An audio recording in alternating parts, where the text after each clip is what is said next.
Well, hi everyone. This is Allison McDowell from the kitchen today. Thanks for joining in. This is a bit of an impromptu live stream, but I was putting some things together. Actually, a friend shared some really useful information that I was thinking about over the past couple days. These sort of how things have been unfolding through the Substack thing.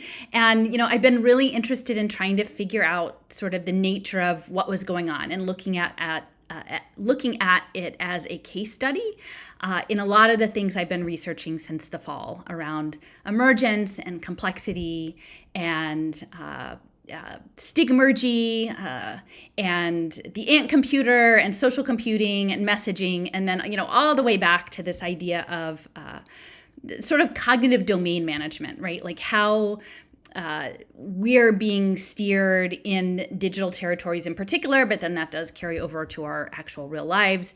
How we look at the world and the stories, largely stories that are given to us to inhabit, and sort of roles and characters that are given us to inhabit. And yesterday, Cliff and I, we were recording a bit of a sort of a debrief and reflections and learning opportunities, because I'm sort of framing this. And, if you're not sure exactly what's going on with all of that, I would say if you look to my blog, like there's the last 3 or 4 pieces that sort of says what has unfolded over the last few days on this Substack thing.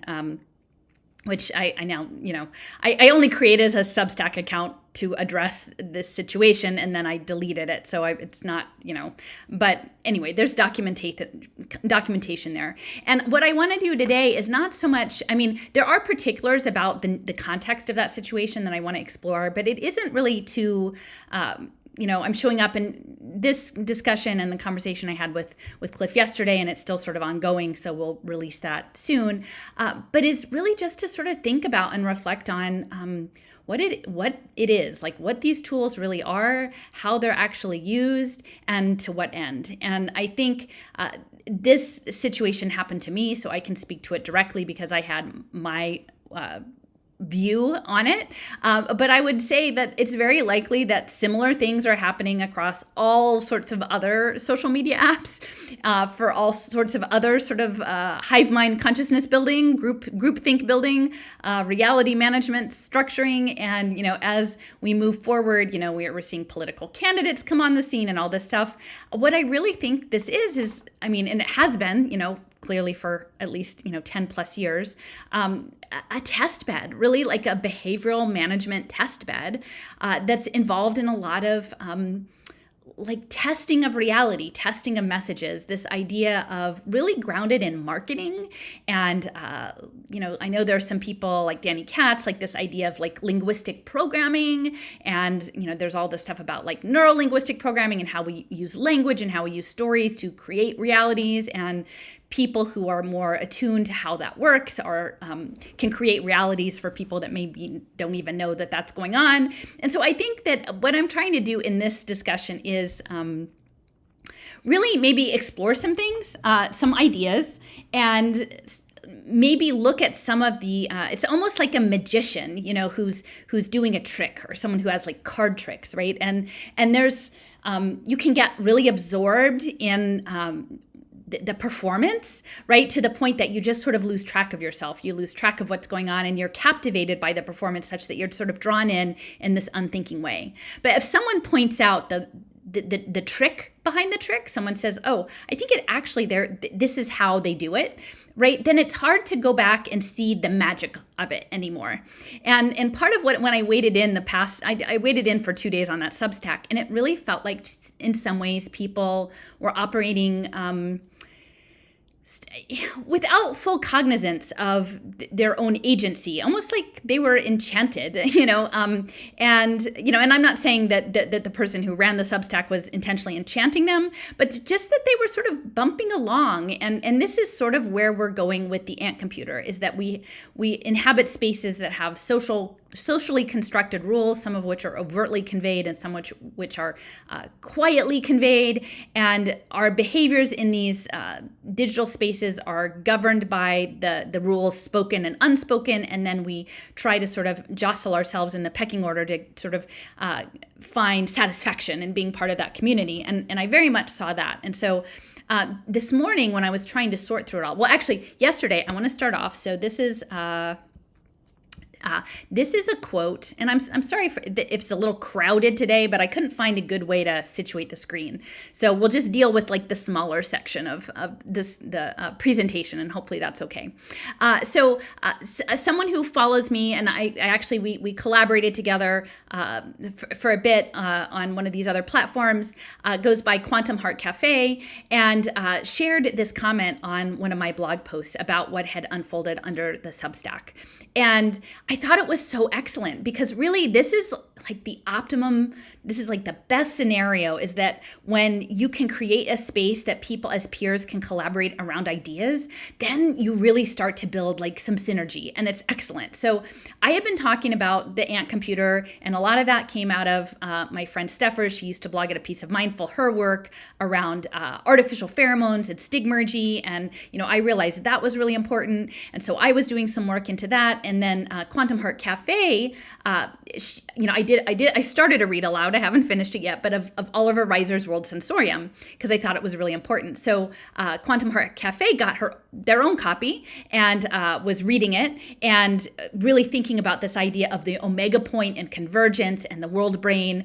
And then happened to see a book in a used bookstore that led her to think, based on some of the things I was posting, and actually this other woman's lovely guest post on slime mold, which is another form of the ant computer, right? You've got social insects, and then you have these slime mold cells, to make some interesting connections. And so I just want to start out by reading her comment. I've changed a few words around just to make it broad, because I don't want to be targeting just one particular person per se. I think that this is more systemic. And so when I'm trying to expose the quote unquote magician sleight of hand, it's not one particular magician. It's sort of all the people who knowingly or not might be put in a position of being a magician over the group. So this is Quantum Hearts Cafe's comment. About a month ago, I went to the used bookstore and came across a book called Emergence by Stephen Johnson. I didn't know what it was about, but I just finished Oliver L. Reiser's book World Sensorium, and he spoke about emergence a lot, and so I bought it. A couple of days later, I started reading the book, and right away, Stephen starts talking about the slime mold. I have read a few of your articles on slime mold, and those were from my friend who did this guest post. And I am learning a bit more about complexity theory and agents reading this book. And so again, when we say agents, we don't mean like intelligence agents. We mean agents in the game. So like game theory. So if you hear me use the word agent later, it's not within some sort of like deep state context. It's really like you are a participant in a game on a game board, like a token. Okay. So that's how we're using the word agent. So I am learning a bit more about complexity theory and agents reading this book. I know you made a connection with the ant computer and what happens when the Substack also reminds me of slime mold.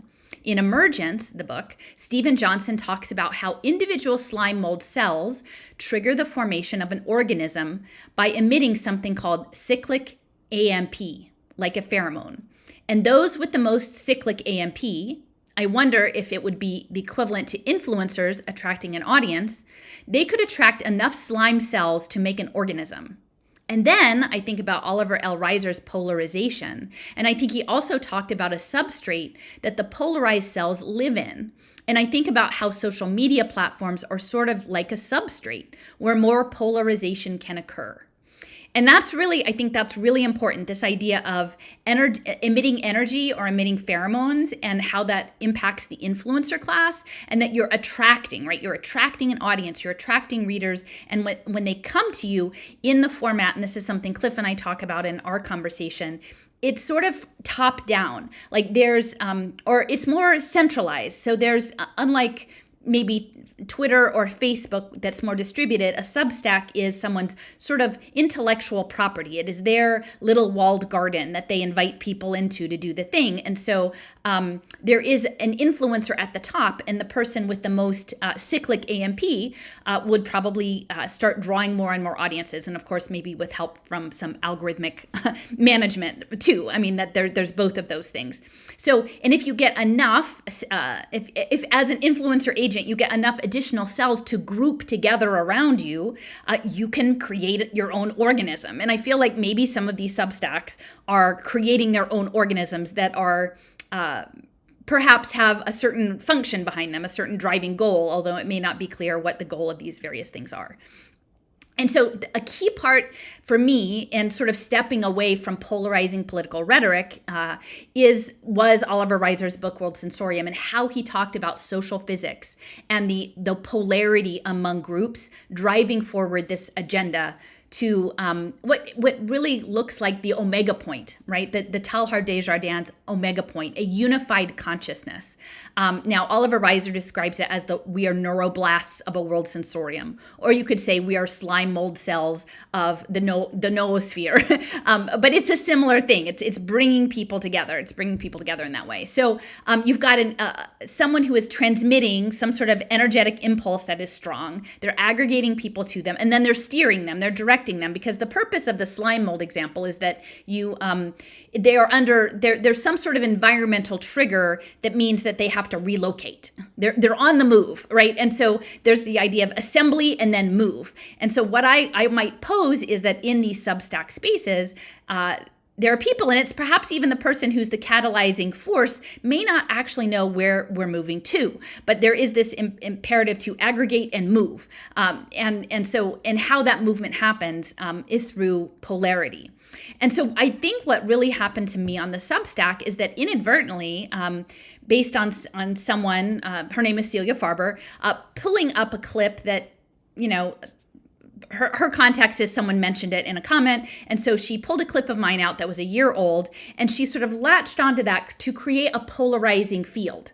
Now, I don't know her. I don't know anything about her. I'm not on Substack. I'm not a particular affiliate of, I'm not really even an active participant in any way in the health freedom community. So it was weird that I got sort of pulled in and put as a counterpoint on this polarity.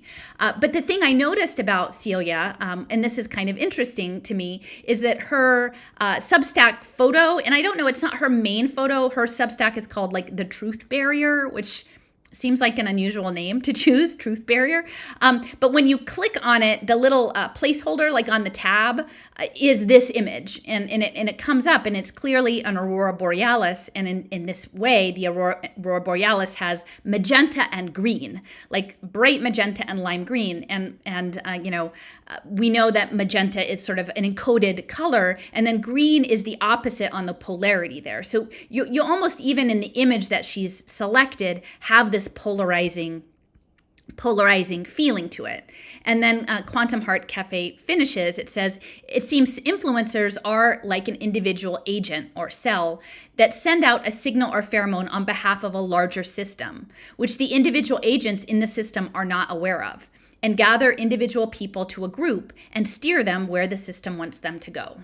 And so I just thought that was a really concise and brilliant analysis of what is happening, what I believe may be happening in these Substacks. And I've written some additional context about that on my blog, wrenchinthegears.com, if you want to look at that too. So that's where I would like to start.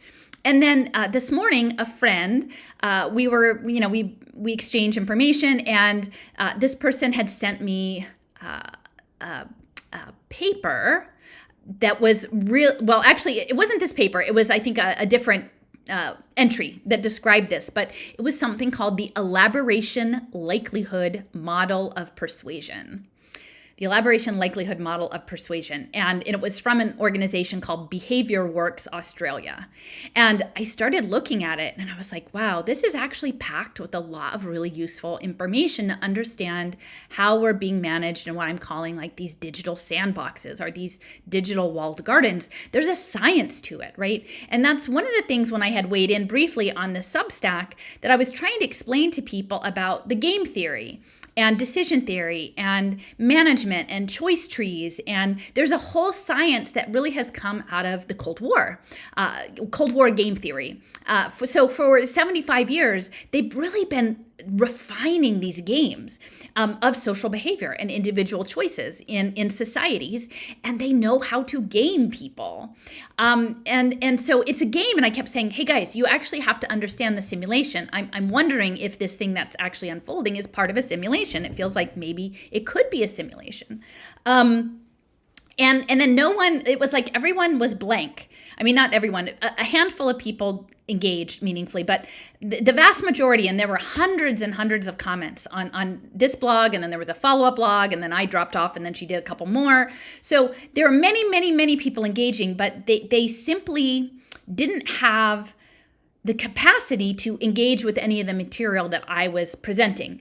And I was having a hard time with that, understanding what was happening. And so this helped me understand what it was. Like when I said, no, it's good to understand the simulation technologies, because then you can, at least if not totally avoid them, you can identify them along the way. You can identify those games. So I'm gonna just stop for a second and run a couple clips. These are by Kevin Werbach. And Kevin Werbach is, here's Kevin. He's a professor at Wharton. Wharton is the business school at the University of Pennsylvania, and that's where I live in Philadelphia. And, here he is speaking to the alumni of Wharton and giving them the insider secrets of how it all works. And he's like, hey, guess what? The rules matter, and the rules can be surprising. And then ultimately he says, you guys want to make the rules. And if you can kind of see behind him, there are these waveforms that are coming out. That's the backdrop of this alumni event that he was at. So it is a frequency. And what I'm saying is I think these devices are collectively entraining people to be part of the slime mold in motion, and for reasons that we don't quite yet understand. So I'm going to run just a couple short clips of Kevin to show why it's important to understand the game. And for me, the game is sort of like this, this magic trick that is happening. So here is him on the game mechanics. And this is something that Cliff and I talked about yesterday, and we'll put it out in our talk. But the game, if you imagine that like almost like society itself is a game, right? And again, some of the rules are very clearly stated, and then some of them you have to infer. But within the communities of certain of these Substacks, there are there's sort of a currency of clicks and likes and participation and responses, and all of that structure is part of sort of the game mechanics. So I would invite you to consider, if you've been part of a Substack that maybe feels like there is a cultural a consensus around culture, and there is a currency that maybe is in how the lead influencer, the owner of the Substack, interacts with the audience and readership. And especially because these models, like, let's be honest, the plan is in the future that these are going to be monetized, even though a lot of them are free now, that there will be monetized in tiered levels, right? So, if you don't pay anything, you have a basic level of service, and then the more you pay, the more access you get to the influencer. And then the more affirmation on your character and the archetype that you're playing in the system. So, okay, so here is the first one from Kevin. Okay. Because if you look at lots of activities in the real world through the lens of games, they start to look very familiar. So what is the monthly sales competition where you get prizes based on how much you sell, other than what in games we would call a challenge? In United's frequent flyer program, when you go from being a premier to a premier executive to 1K or whatever the next level is above that, that's a leveling system. We know that, and people in the games industry know how those systems work. They design them every day in these video games. Same sorts of things get used in other kinds of real-world business contexts. We see teams, we see scores, we see quests. We see reward mechanics, even things like badges. So the American Express Platinum card, or the black card, or whatever you get above that, is partly something that gives you some benefits, but it's also something that you can whip out to impress your... I'm just going to point out here for a second. So in the backdrop there, you can see the frequency and lifelong learning, which we know it's lifelong learning on the ledger. It's not quite a closed circle. So that's indicating of like a cybernetic pathway. But this lifelong learning is that we're earning badges. Meanwhile, we're training the AI machine learning. And then underneath, the subhead after lifelong learning is making waves. And so I think that this is all very encoded and important language to take note of. So I just wanted to say that. Your friends about your status level. That's a badge. And all of these structures are ones that are well established in the games world, and they're there in the real world as well. But we just haven't traditionally thought about them that way. We haven't looked at these activities through the lens of a game designer. So it turns out, actually, things like the frequent flyer programs, even though they have all of the elements of games, they've got points, they've got levels, they've got rewards, and so on and so forth, most of them are terrible games because they haven't been designed as games.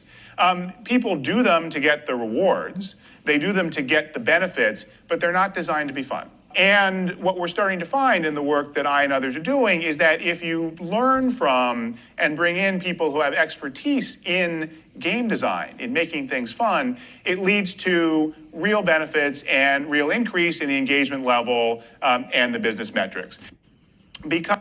All right, so life can be a game, right? That's what they're saying, and it can be designed. And you can bring in people who are very knowledgeable in game design. So he's sort of framing it like leaderboard culture, right? Or bonus points at the drugstore or your grocery store or the coffee shop you go to, and how you can gamify that loyalty, right? Loyalty points and make that engaging. Now, the layer underneath that is the military industrial complex, right? It is the Cold War, it is nuclear missile threat capacity, it is all of those things. So, in this fun little lecture, he's sort of framing it like a certain kind of game and then broadening it out. But the stakes are pretty high, because if you look at any sort of military engagement strategy these days, they said, the domain is cognitive. The fifth generation warfare is control of the mind, control of consciousness. And at this point, they have very sophisticated research around neuroscience, right? And around frequency, anything from very basic, like the neuro-linguistic programming and narrative storytelling to potentially using the frequency vibrations in conjunction with nanoparticles or something like in and around us to steer people in ways that we are not necessarily readily aware of. So, okay, so that's Kevin's first thing. And then this is just a short one here. He says you should make the rules, but the Wharton people are there to say that they're going to make the rules. And the rules can be surprising. Again, when you're playing a game, you don't necessarily know what the rules are. You're just responding to them and interacting with the experience. Okay, so he says when you're in a game, you may not even know what the rules are. You're just responding to them and interacting with the experience. And what I would say is these social media spaces are sandboxes for that. You don't understand the rules. And I would say I didn't. And this is part of what I talk about with Cliff is when I popped in and someone said, hey, there's one of your clips over here on this place and, heads up. And I thought, oh, well, let me pop over and see what it's about. And so when I went, I was honestly not cognizant that there's a whole culture to Substacks. And I was just like, hi, I'm Allison. Do you want to know my perspective? Like, here's the link of the thing I wrote, and I'm just like going all through it. And probably it was really disrupting the culture because there were rules in this space for how one interacts. And, eventually everyone just went like silent. And then eventually the next day, the influencer in charge of the Substack created a new thread and then sort of tried to misrepresent me in a new way to see if that one would stick too. So, there is a certain culture, and it's really interesting to hear him talking about the fact that we don't understand the rules and we're interacting and we're somewhat inferring the rules as we interact with the quote unquote experience. That's been created by the game designer. So the lesson that I take away and the message that I give to students in this area is be the designer. Be the one who makes the rules. Okay, so the game that we are in is the game set up by people like at Wharton, people at Stanford, people at MIT, Media Lab, Johns Hopkins, Georgetown. Those are the people at the elite level who are making the rules, right? For the game that we don't even know that we're in. So I think that that's really, really important to keep in mind. Okay, so those are two clips. So this is important context. And so just back to, so this is the paper. So I'll just read a little bit from the beginning. The Elaboration Likelihood Model of Persuasion, and they call this ELM. The field of persuasion research and practice is constantly on the lookout for ways to develop and deliver message content that can effectively raise awareness, generate desired attitudes, build confidence, establish social norms, engage audiences emotionally, and ultimately influence behavior. However, the large body of literature and case studies with this field highlight the challenges of such a task, with persuasive endeavors often generating a range of mixed results, specifically on matters of important public policy. So this goes back to the nudging. These are nudging. So they're trying to figure out how to nudge us. And again, picture the slime mold. They're trying to figure out what signal can they emit that will let us all clump together into a thing and then move in the direction that they want us to move in, right? The system wants us to move in. So that is really important. And so who is Behavior Works? It's interesting. It's based out of Monash, I don't know, I'm not Australian, University, their Sustainable Development Institute. And it describes this as impact-driven behavioral researchers. And again, all of the work that I do is focused on social impact finance. So impact-driven is really important. And I would say that this is probably the Australian equivalent of Ideas 42, which let's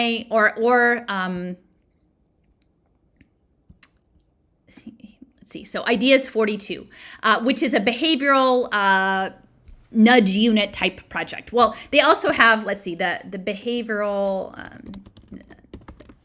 the behavioral insights team is the English version.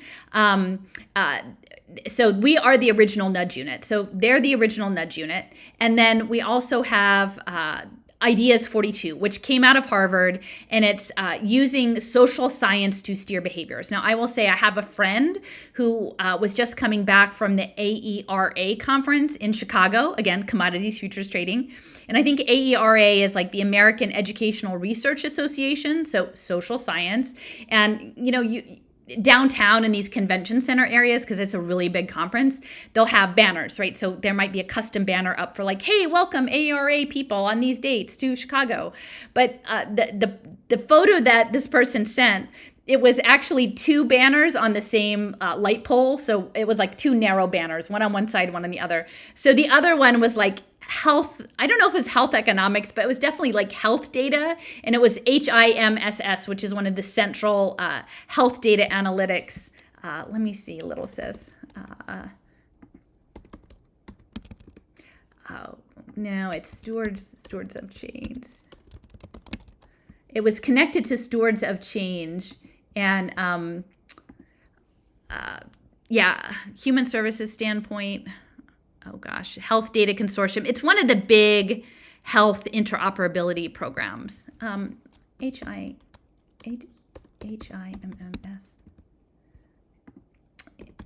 Let me see if I do Health Institute, maybe. Institute for Health Metrics.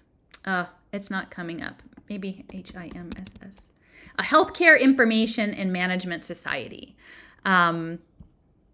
So systems, Healthcare Information and Management Systems Society. And they organized in 1961 as hospital management systems with electronic health records. And so on the one hand, you've got digital education and the social sciences of all of this nudging. And on the other side, you have the health stuff. So you've got your digital twins for your mind and like consciousness and cognitive skills. And then you've got the health data for your digital twin for your body stuff. So, Anyway, so that's the context of this persuasion. Monash University, it's in Australia, and it's important to note. So here they have a digital education research group, lots of defense research in the space. They're part of the carbon decarbonization effort. And what I found them initially, it was CSIRO, the Commonwealth Scientific and Industrial Research Organization. And they were the first people that I saw who were doing programmable money with smart contracts, targeting people with disabilities in Australia. So if you had a public assistance due to a disability, that your money would be programmed on blockchain. And so again, while everyone else was running around saying how great, like what crypto coins they were buying, I was like, wait, they're putting disabled people on blockchain and programming their money. This is a problem. The other thing that Monash was involved with that I added this information was this Neo World Academy, which was a gamified behavioral management system that was connected to this Franklin Lieberman, who was with the New York, Brooklyn NAACP, and doing a lot of stuff with special education students in New York City. So that's the context for this paper. Monash is also, you can see here, it says one of the leading centers of nanoscience in Australia, with world-class capabilities in nanoscale materials and nanobiotechnology. So, if you're in Australia, I know I've been in touch with a few people lately about Australia, but there's sort of a lot going on with that. So that is the paper. And then I took some notes on it. But first I'm going to show you a diagram. So this is from the paper itself. And I'll walk through this first, and then I'll go through. So I took some notes. I pulled excerpts. This is about an 11-page paper, so I'm not going to read the whole thing, but things that stood out to me about what I experienced in this recent episode on Substack, and then how it might relate to this model of persuasion. And again, very sophisticated, going back to the behavioral sciences that are connected to both the military and intelligence interests and propaganda and Operation Mockingbird and all that stuff, like all the way back, right? Only now they can add, deep fakes and strategic narratives and feedback loops and bots and trolls and everything to sort of steer the behavior. Okay, so on this, they're talking about persuasive communication. So it's a top down. So there's some message that's trying to be communicated to an audience. So these are important things you're supposed to consider when you're trying to communicate something. And this is persuading someone to change their behavior. You're not just sharing information because, hey, I thought it would be nice for you to know this, but you're trying to actually identify a targeted behavior that you want to adjust. And either make something having to reinforce a behavior, saying that's a great behavior, or saying that, oh, that's a bad behavior, or this is a good person, or this is a bad person. So you're trying to either persuade people to go from one side or the other, or to reinforce their position in their given understanding to align with what you want them to align with. Okay, so first off, they say, is your audience motivated? Like, are they listening to you? And that's key, because I think what I experienced was that if you understand a dynamic, as I'm coming to, of a Substack, is people are generally, sure, you might have a sublayer of people who have developed rapport through communicating within a said group, and they have a reciprocal communication with each other, and that's something that gives them, satisfaction. But most of the people there seem to be looking up at the influencer and trying to sort of get that attention and reaffirm their position in that relationship. So to have someone who is an unknown, I think someone actually they called me an agent of chaos yesterday, or 2 days ago. I thought that was funny. I'm like, I'm not really chaotic. But if what you do is you have a very structured social rule set up and someone comes in and they're oblivious of the rules, you're going to notice. And so I think that's what led to that response. So is your audience motivated? Is it relevant to them? Do they need to think very hard about it? Because that's another thing. Like, how much intellectual time are they going to put into something? And that's what I've seen with my work, sort of over and over again, which, I get, is that it's too hard, it's too long, and I'm not motivated to actually know anything about what you're trying to tell me. There isn't a motivation, except for with a certain subset of people. And I've come to realize that that I'm going to be okay with that, because what I'm doing is I'm not trying to get unmotivated people to pay attention. Like I'm too far, like the learning curve is too steep. I think for most people, you have to actually want to know. 2, can they process what you're trying to tell them? How much noise is there? Are they distractible? How many times do you have to repeat that? You hear oftentimes, you have to repeat something like 7 times before it actually sticks. Like, do you have the structure to do that? Do they have a knowledge base to understand what you're trying to tell them? So these are the other things. And then what is the nature? How are you going to get them to change their behavior? Do you want them to, you have to understand where they are, right? And that's helpful for the Substacks and these other social media platforms, because you're building, and I'm not even saying that necessarily the influencer is aware of this, but the algorithms behind are developing really robust parallel twinning mechanisms of you as an avatar in that platform, right? So they'll know sort of what the potential is for you, right? And they'll know, okay, so am I trying to change a behavior or reinforce a behavior? Am I trying to make it more favorable thoughts or more unfavorable thoughts? Okay, so I would say in the case of what I experienced, definitely the plan was more unfavorable thoughts. These were, for the most part, people who had no idea who I was. There was very little information provided to the audience about me. And yet the entire amplification of the cascade of events was to amplify unfavorable thoughts of Alison McDowell in the space. And that's how it proceeded. So that was definitely, a track. And then once you do your message, is there a change in the cognitive structure?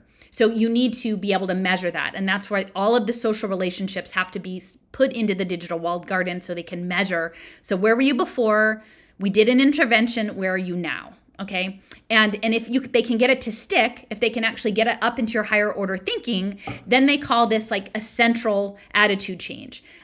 Peripheral, which is over here, is something where it's happening when you're simply distracted. You're not thinking about it very hard. You're distracted. And it's just automatic. Like you're kind of half paying attention. Probably like when you're driving home from your commute on a road you've driven millions of times, and you're listening to something on the radio, and you're driving there, but you're not really aware of every single progression. It's on autopilot. There are certain rules, and you're just acting on autopilot. And what they say in the paper is, if you're in this space of peripheral processing and peripheral operating, you can be steered pretty easily if they know what buttons to push, but it's not really sticky. It doesn't fundamentally change you at your core. So they can steer you for a while, but it's like a pheromone, an ant trail, that it'll be strong when it's initially put down, and it will get a lot of attention, but over time it fades. And that's the way with the peripheral. Like you'll have to keep laying down and reinforcing a certain behavior until people take it into themselves. And once they take it into themselves, you're down here at the central positive attitude change rather than up here at the peripheral.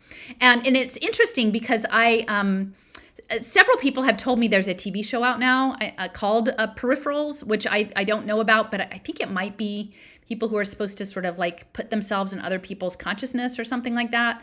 So I found that sort of an interesting thing. So anyway, just to reiterate, you identify, your audience and your message. You find out, are they motivated? Can they handle your message? What direction are you steering them in? You do the intervention, you measure it, and then if you can stick it to them, then that becomes a central behavior change program. So I think this is really important to understand, and not just like I'm able to see this very clearly because I have this experience fresh in my mind of how it played out. And again, while it's certainly uncomfortable to for whatever reason be put in under this spotlight and this scrutiny, which is like a very strange scrutiny because it wasn't actually about me or anything I said. It was simply structuring me as an object and a polarizing object to be reacted to for a certain purpose, to advance another person's end goal. But it really didn't have anything to do with me other than I think that the information that was put in, and I talk about this in my latest post, needed to be quote unquote pre-bunked. The clip that was offered that I had made a year ago was about RFK Jr.'s book, the Fauci book, and pulling out aspects about talking about mismanaged pandemics, the role of early treatment protocols and drugs in that program, because that was a major section of the early chunk of his book, and then how those drugs are being restructured by his financial supporter, Steve Kirsch, into pay-for-success finance schemes that are linking emerging technology and sort of what I think will ultimately be a predatory financial situation into new forms of revenue generation for the drug companies. And so that's what the thing was about, but that was never discussed. Really, the focus was more unfavorable thoughts than before about Alison McDowell, a person most people actually didn't know anything about before the Stigmergic operation started. So these are my notes. And so this is where I'm at now. So these few things I sent to a friend, Cliff and I are going to follow up our conversation. So I sent them to him. I'm like, this makes so much sense. Because if you think about how things are on social media, think about how they were maybe when you first got onto social media and it was very novel. And then maybe even early in the lockdowns, right? Like if people felt overwhelmed and alienated from people in their nearby proximity, and they were looking for other people online who had similar outlooks, and it felt pretty good to find, there's more people out there. But then ultimately, it started over the progression of the lockdowns, I think, to become more and more polarized and more linking on to sort of team identities around certain thinkers, and then certain people were pitted off against other people, and they were moving people into a peripheral state of mind. Okay, so if the central order of thinking is a higher order, right, you actually have to devote, and I'm not saying this in a snooty way, it's a fact. Like your brain uses a lot of energy, and so a lot of times you're just working on autopilot and doing your daily life, and then sometimes you actually have to focus and think, right? And there's an energy budget in that. So central thinking is not as common as the peripheral thinking, but in order to make a behavior stick, you've got to shift people in that. So you've got to convince them that the energy is worth it, which I have not been super effective in convincing a lot of people that putting energy into understanding my material makes sense for them. But here, let me see if I can make that bigger for people. Okay. So the peripheral thinking is automatic. So if you imagine that what we may be dealing with in the Substacks is an experiment in eusociality, right? The social insect side of things, which I have been looking into since the fall. And again, Steffers had done this early work on stigmergy and steering, so important.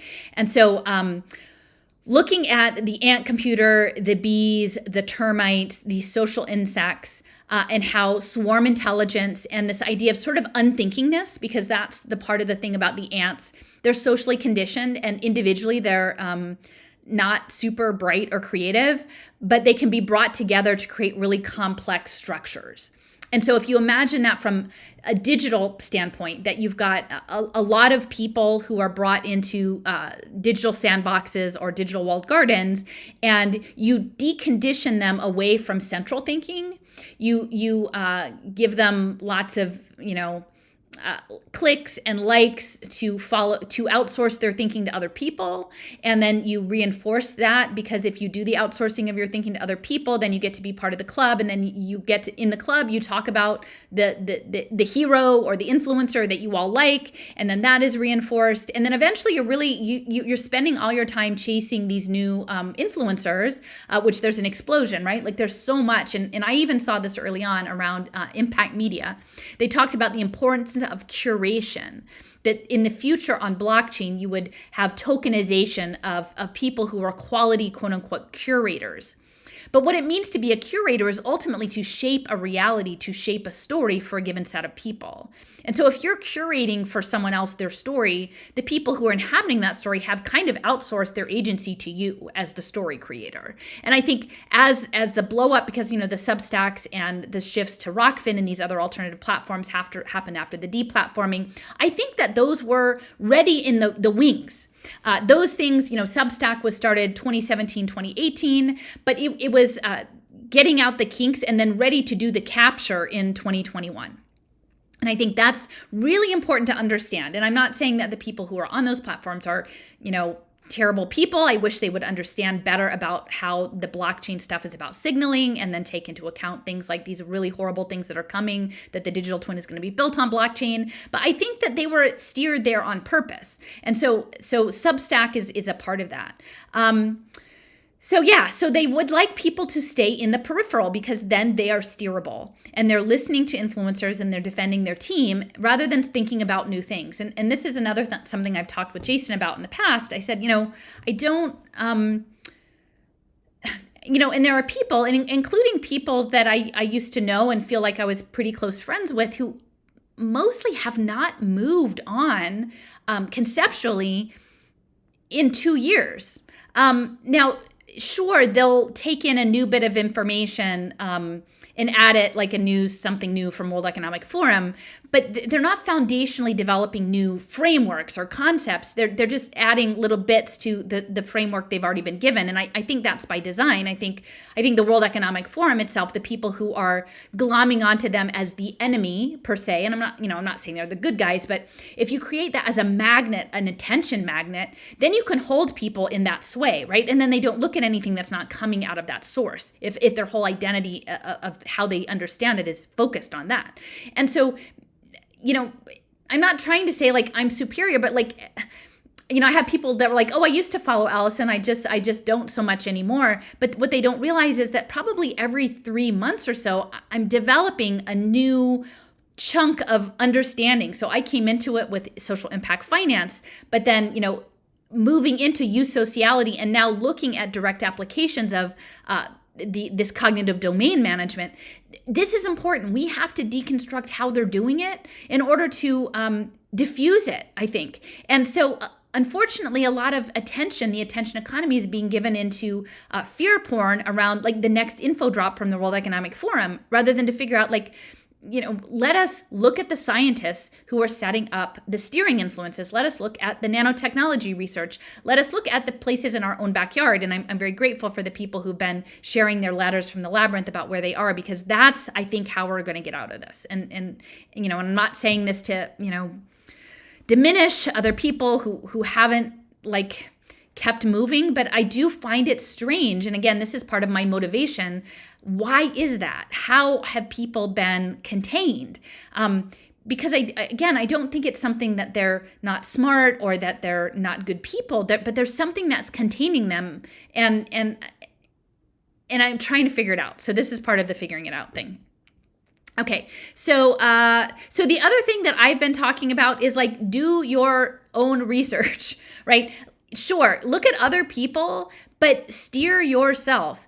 Come from your own intuition. See something that happens to you and then sort it out from your own understanding, rather than to simply be a consumer. Because I think that is the place of empowerment, because then you control your central understanding. You're not outsourcing your central apparatus to someone else through some sort of ramped up peripheral management. You're doing it, right? And then you're deciding your own motivations. You're deciding what drives you. And then that means whatever you find, it stays with you.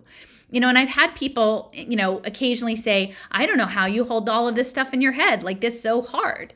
And what I would say is, it's not because I'm somehow more skilled in that. It's because I've done it for myself. Like, I've made giant maps because I wanted to know, not because somebody was paying me, not because somebody told me to do it, not because I was trying to impress someone, because I wanted to know. And it was kind of grueling, but in doing that work, it stays with you in a way it doesn't if you're merely reading someone else's work. If you're reading someone else's work, and as much as I love that people do follow my work, but what I've said is, like, at this point, I have a talk I gave recently about this is how I think about things, and I have sort of 5 slides where I lay out some of these structures around complexity and emergence and the sustainable development goals, and like, you can apply that to your stuff, and then all of the things will stick with you because it's part of the processing system of your mind, rather than you're going to have a really hard time understanding what's in what I've written, because what I've written is an outpouring and a synthesis of what's in my mind. And you can have that too. But the thing is, there's every single influence in the digital space to keep you from doing that, right? To keep you from engaging at your core being, because they actually need you emotionally responsive and triggered and steerable. And the peripheral state is the steerable state. So, an artificial pheromone is not going to take you off the track if you are on your own course. It is going to take you off the track if you are distracted by following so many other people and you don't know what's what and they're telling you contradictory information and they're changing the terms all the time. You're going to be a mess, right? And I mean, I don't mean that in a mean way. I say it from a place of caring. Like if you're driving your own bus, you get to decide where you're going with the bus. So try that out. Okay. And yeah, this idea of the, being rewarded by the queen bee, there's not a lot of rewards for independent thinking. I have to say, like, I guess the reward is that occasionally people try to, make an identity for themselves by undermining you. I mean, that's where it is to be an independent thinker. But for me, it's interesting because I think that maybe early on, like I've had several run-ins with things on social media, and I've learned to navigate it better because of what I realized after some time is I don't self-identify with the currency of the realm of these digital spaces.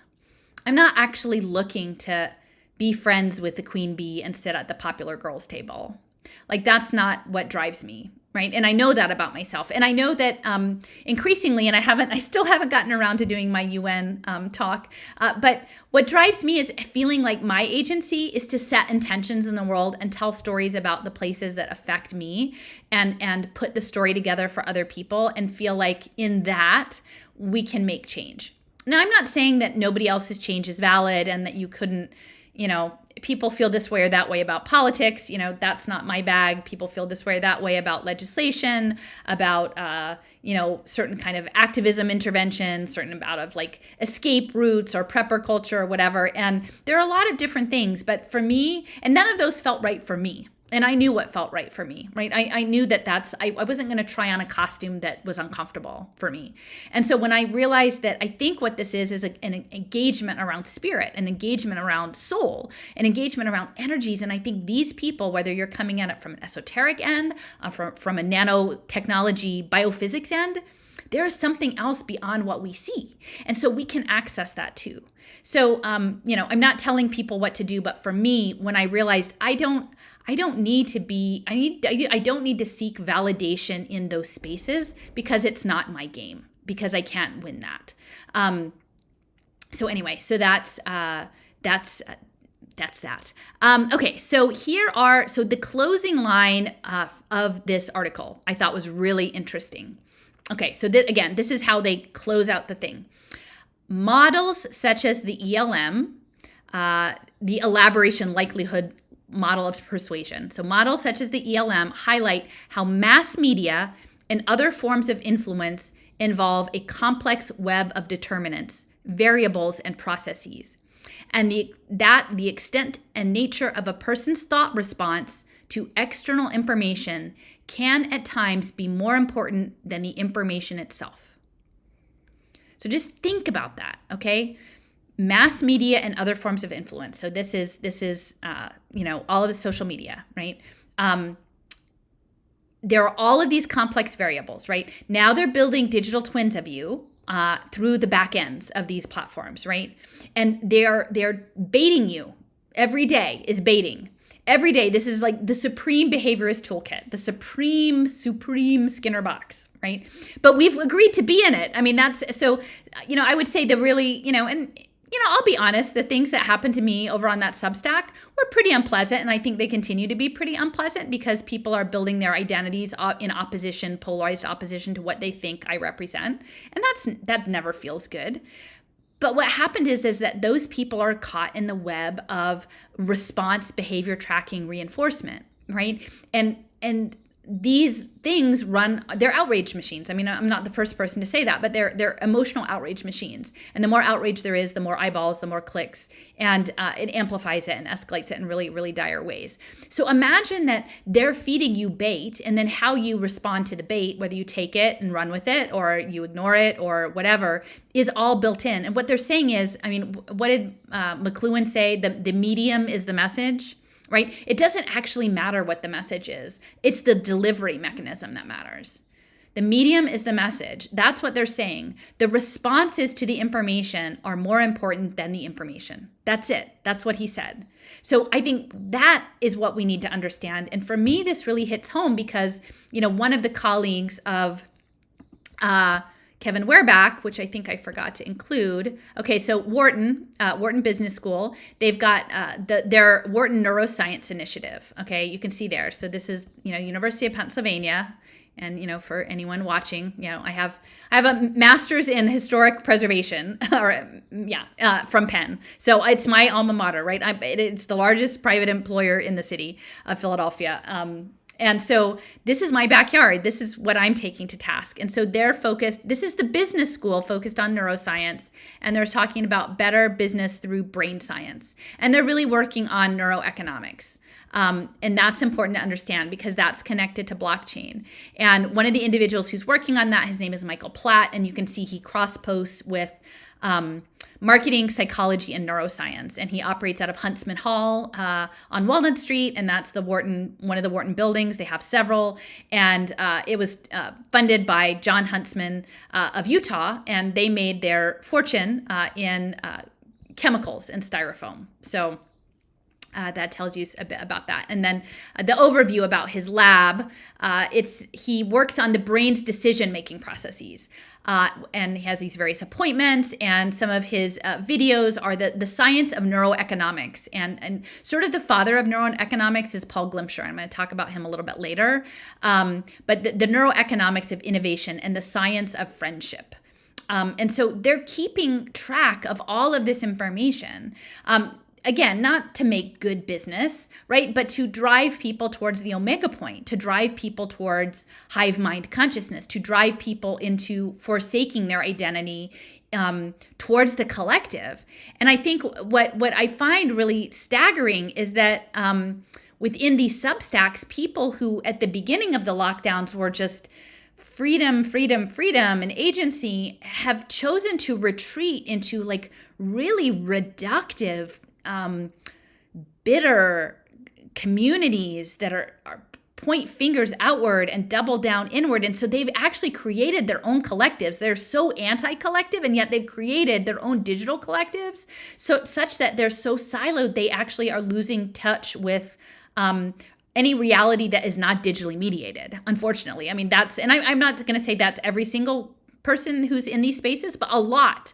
The tendency is towards collectivist groupthink now, I would say. And it's going to become more so, as I think we will see, and I'll talk about this a little bit later, but with RFK Jr.'s presidential run, he will be framed as the health freedom candidate, right? And so all of that, the intensity of the anointed thought leaders around that campaign and that idea is going to intensify. And so, it will be quite interesting to see the quote unquote health freedom community and how they react to that. Do they fall totally into groupthink, as seemed to be the case on the Substack experience? Or, not exclusively, again, handfuls of people standing out, but for the large part, either people disengaged or reinforcing the influencer's state of view.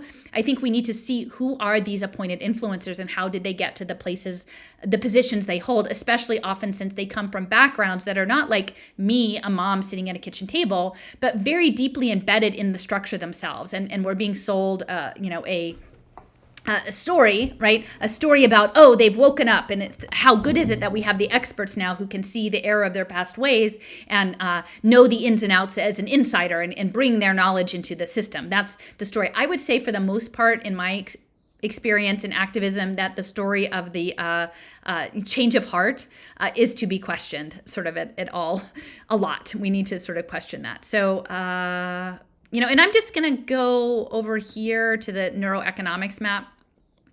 So I mentioned Wharton, and Penn has cognitive science. So we have our own health economics divisions, and they interface with Wharton. So health economics, and a while back, and I had a talk with Cliff about the outside-in robot, and had a lot of good discussions about the E.O. Wilson and eusociality and the social insects and how this all fit together. But so this is from my bigger descent map. And I'll just point out, so Paul Glimcher, this was from a talk that was given at this thing called the Phyllocides Center, housed in the New York Psychoanalytic Institute. And, again, it's really hitting home to me the importance of archetypes and Freudian and Jungian psychology and identity to this, because the steering has to happen through telling people stories, identifying people as archetypes, and then steering them through story. So that's really important. And Glimcher, he was, I think, one of Penn's first cognitive neuroscience PhDs. He attended Dalton School, so that there's like the connection to, I'm not saying, I don't know that he was necessarily taught by Jeffrey Epstein, but it was a similar time frame. So there's that overlap of at least that sphere of influence. And so his focus was down here, this neuroeconomics and decision-making, what people ought to do. And in this talk at the Phyllocides Center, he talked about what he wanted was a generalized neural theory of human behavior. And I think that's actually what they're developing. They're developing a neural theory of human behavior by looking at the back end of these social media platforms and developing a way to energetically, or through frequency, or through energetic signaling, or the social rules as represented by clicks and likes and engagement, to do this programming of behavior, to literally program people like ants. So the collectivists, I will just say it again, they use the polarity of capitalism versus socialism to drive the narrative, right? It's not one is the winner, one is the right one, and one is the wrong one. It is that they need each other to drive the polarity. That's exactly what's happening. The collectivist outlook is the collectivism of the social insects and the slime mold. That and then that collectivism segues towards the omega point and the unified consciousness, the unification, unity. Think of Unity video games, right? Unity. It's creating this global superorganism. The human energy group is here. So cooperation. Cooperation and evolution is this eusociality. I would say the Substacks, what I saw in my experience, that there was a level of programming of the quote unquote community, and the way that the community was discussed, like, oh, good community, you did good behaviors, this sort of thing. And there was a framing of cooperation. So I think in the polarizing narrative that my clip was introduced into, there was this idea of there will be a rallying point around to address this issue. We will all cooperate to neutralize the problem. And I was introduced as the problem. Now, again, I did not go seeking this. This is something that happened totally independent of me, and I was only alerted to it because I had someone happen to see it on this post. I was not an active participant until I was like, oh, well, let me go see what's going on here. But there was a sense of camaraderie and cooperation towards addressing something that had been identified, I think, if not a physical threat, but a psychic threat, a threat to the identity of the collective in the space that had to be targeted. And that's what I experienced in the 2 days that, was there. Initially, like the first day was disengagement, and then the second day was more engagement. And then when I removed myself, then all hell broke loose and they could just do whatever they wanted because the threat had been neutralized. So they felt. So this neuroeconomics idea is also central to free market economics, because what they want is they're after the decision making. And I've talked about this some in my the series that I was working on with Jeff Yass and Susquehanna International Group. And poker, the importance of poker, is that the decision theory is what's being trained on the back, not just to manage us as a unified substrate slime mold, but to train the AI. So the neuroeconomics within the context of free market economics, no, I see someone's going communitarianism again. Don't put the isms on it, because essentially the isms are just putting you in a box. Again, they're going to give you a story. Think for yourself. Who gave you that? Did you come up with that idea of it's a this or a that? It's a technocracy. It's a communitarian. Maybe it's both and I've talked about this in the past, elephants, right? You may be grabbing onto, got your hands on the butt end of the elephant thinking, oh, this is it. But there's a whole other elephant. And as long as they keep you stuck on one thing saying, oh, let me pat you on the back. Yeah, you're in the community and we think this. this is the thing that we think, then you've lost it. You're gonna be stuck on the butt end of the elephant. You're not gonna even know there's a trunk on the other side. So just be very wary. This is my whole thing. Like, don't go with groupthink. If someone's giving you an idea, sure, look at it, explore it. You don't have to dismiss it out of hand, but understand that it's one of a constellation of other aspects, and then in order to actually have your own thought about it, you have to explore a lot of the other aspects and then decide if, like, where that fits in, how much that resonates with you, or maybe you have a totally different idea. So, okay, so then we've got Paul Glimcher and neuroeconomics and free markets. And then the next part of this same map, because I couldn't fit it all together. So we have E.O. Wilson, who is Paul Glimcher's hero, the Ant-Man. He was studying youth sociality. Youth sociality was a topic that was being funded by Jeffrey Epstein and Martin Nowak, who worked with E.O. Wilson at Harvard. And it was like mathematics and biology and game theory. So there you've got like the Eric Weinsteins of the world who are working on this evolutionary biology and looking to wed econophysics and biophysics and social physics together. So that's where that fits in. And youth sociality research was being funded by something called the John Templeton Foundation. Now, the Templeton Foundation, I did a whole 2-hour site visit because guess what? It's outside of Philadelphia. A lot of this stuff is here. So, before anybody wants to slam me for doing my research, I'm actually clearing out the stalls of a lot of shit here in Philadelphia, right? I'm doing my work to show what's here in my backyard and then questioning it and saying, let's look at this more closely. If we look at this closely, will it tell us new stories about what's actually going on? Because I'd like to know beyond Steffers and maybe a couple other people out there, who's talking about youth sociality?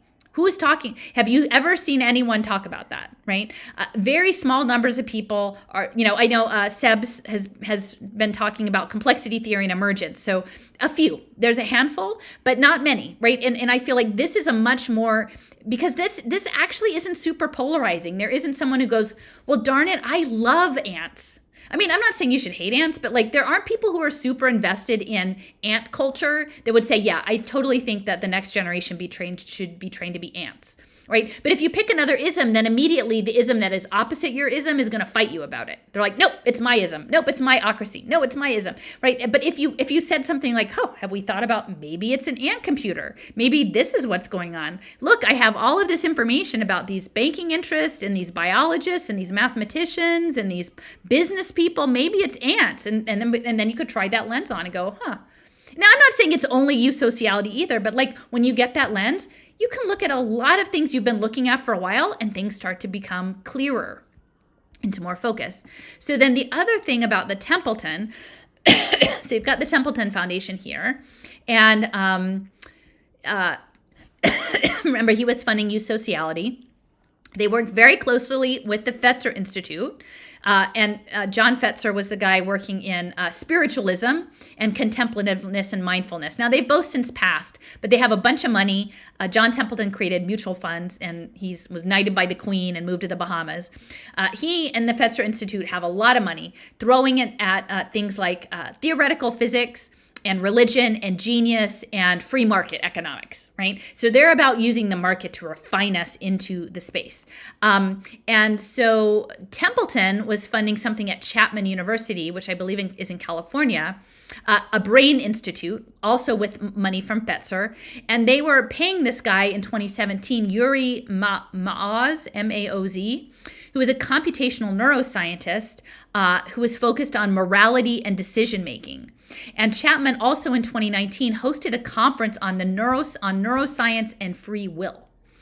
And so the thing about that's really important to understand about the neuroscience and free will is what they came up with something called the readiness potential. And so using these very sophisticated devices, what they found was that before you actually did something, moved your hand or, picked up the cup or whatever, there's a tiny signal in your brain, just like a certain amount of time in advance before you actually did it. So it was like it was arising in consciousness before you were even aware of it, before it was actionable.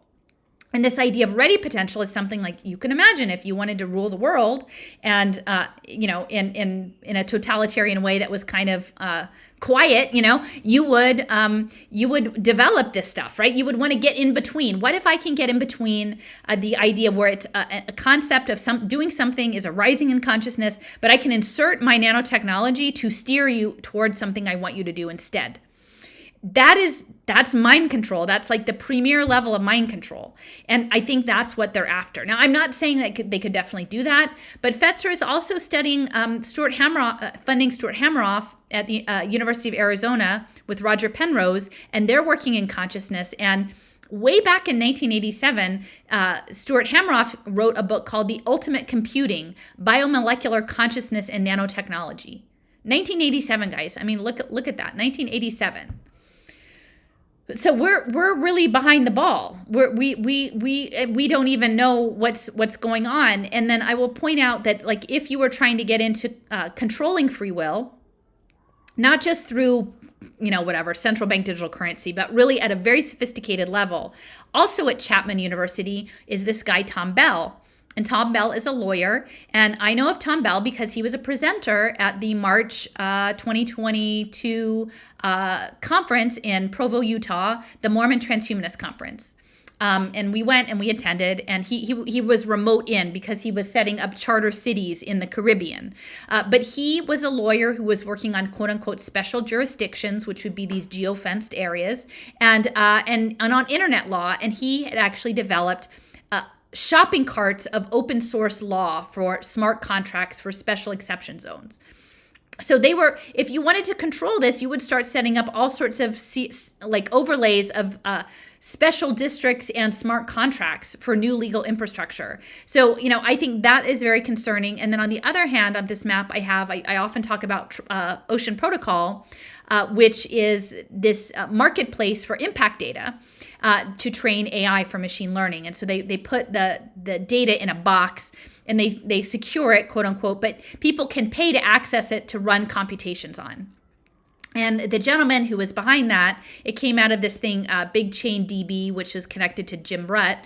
But Trent McConaughey of Ocean Protocol, he actually has been giving these talks about quote unquote intergalactic travel. And I know like the whole idea of space is very controversial, but even if you imagine that this ends up being some sort of matrix-like scenario where our physical body is turned into put in some sort of pod thing, and then we project our consciousness outward into some digital space, like I think it's worth noting that he was about blockchain mind files and actualizing yourself, doing self-actualization through what's called tokenomics or token engineering. And again, this is something that very few people are talking about, token engineering, and it's really, really important because this will be guiding the quote-unquote commons.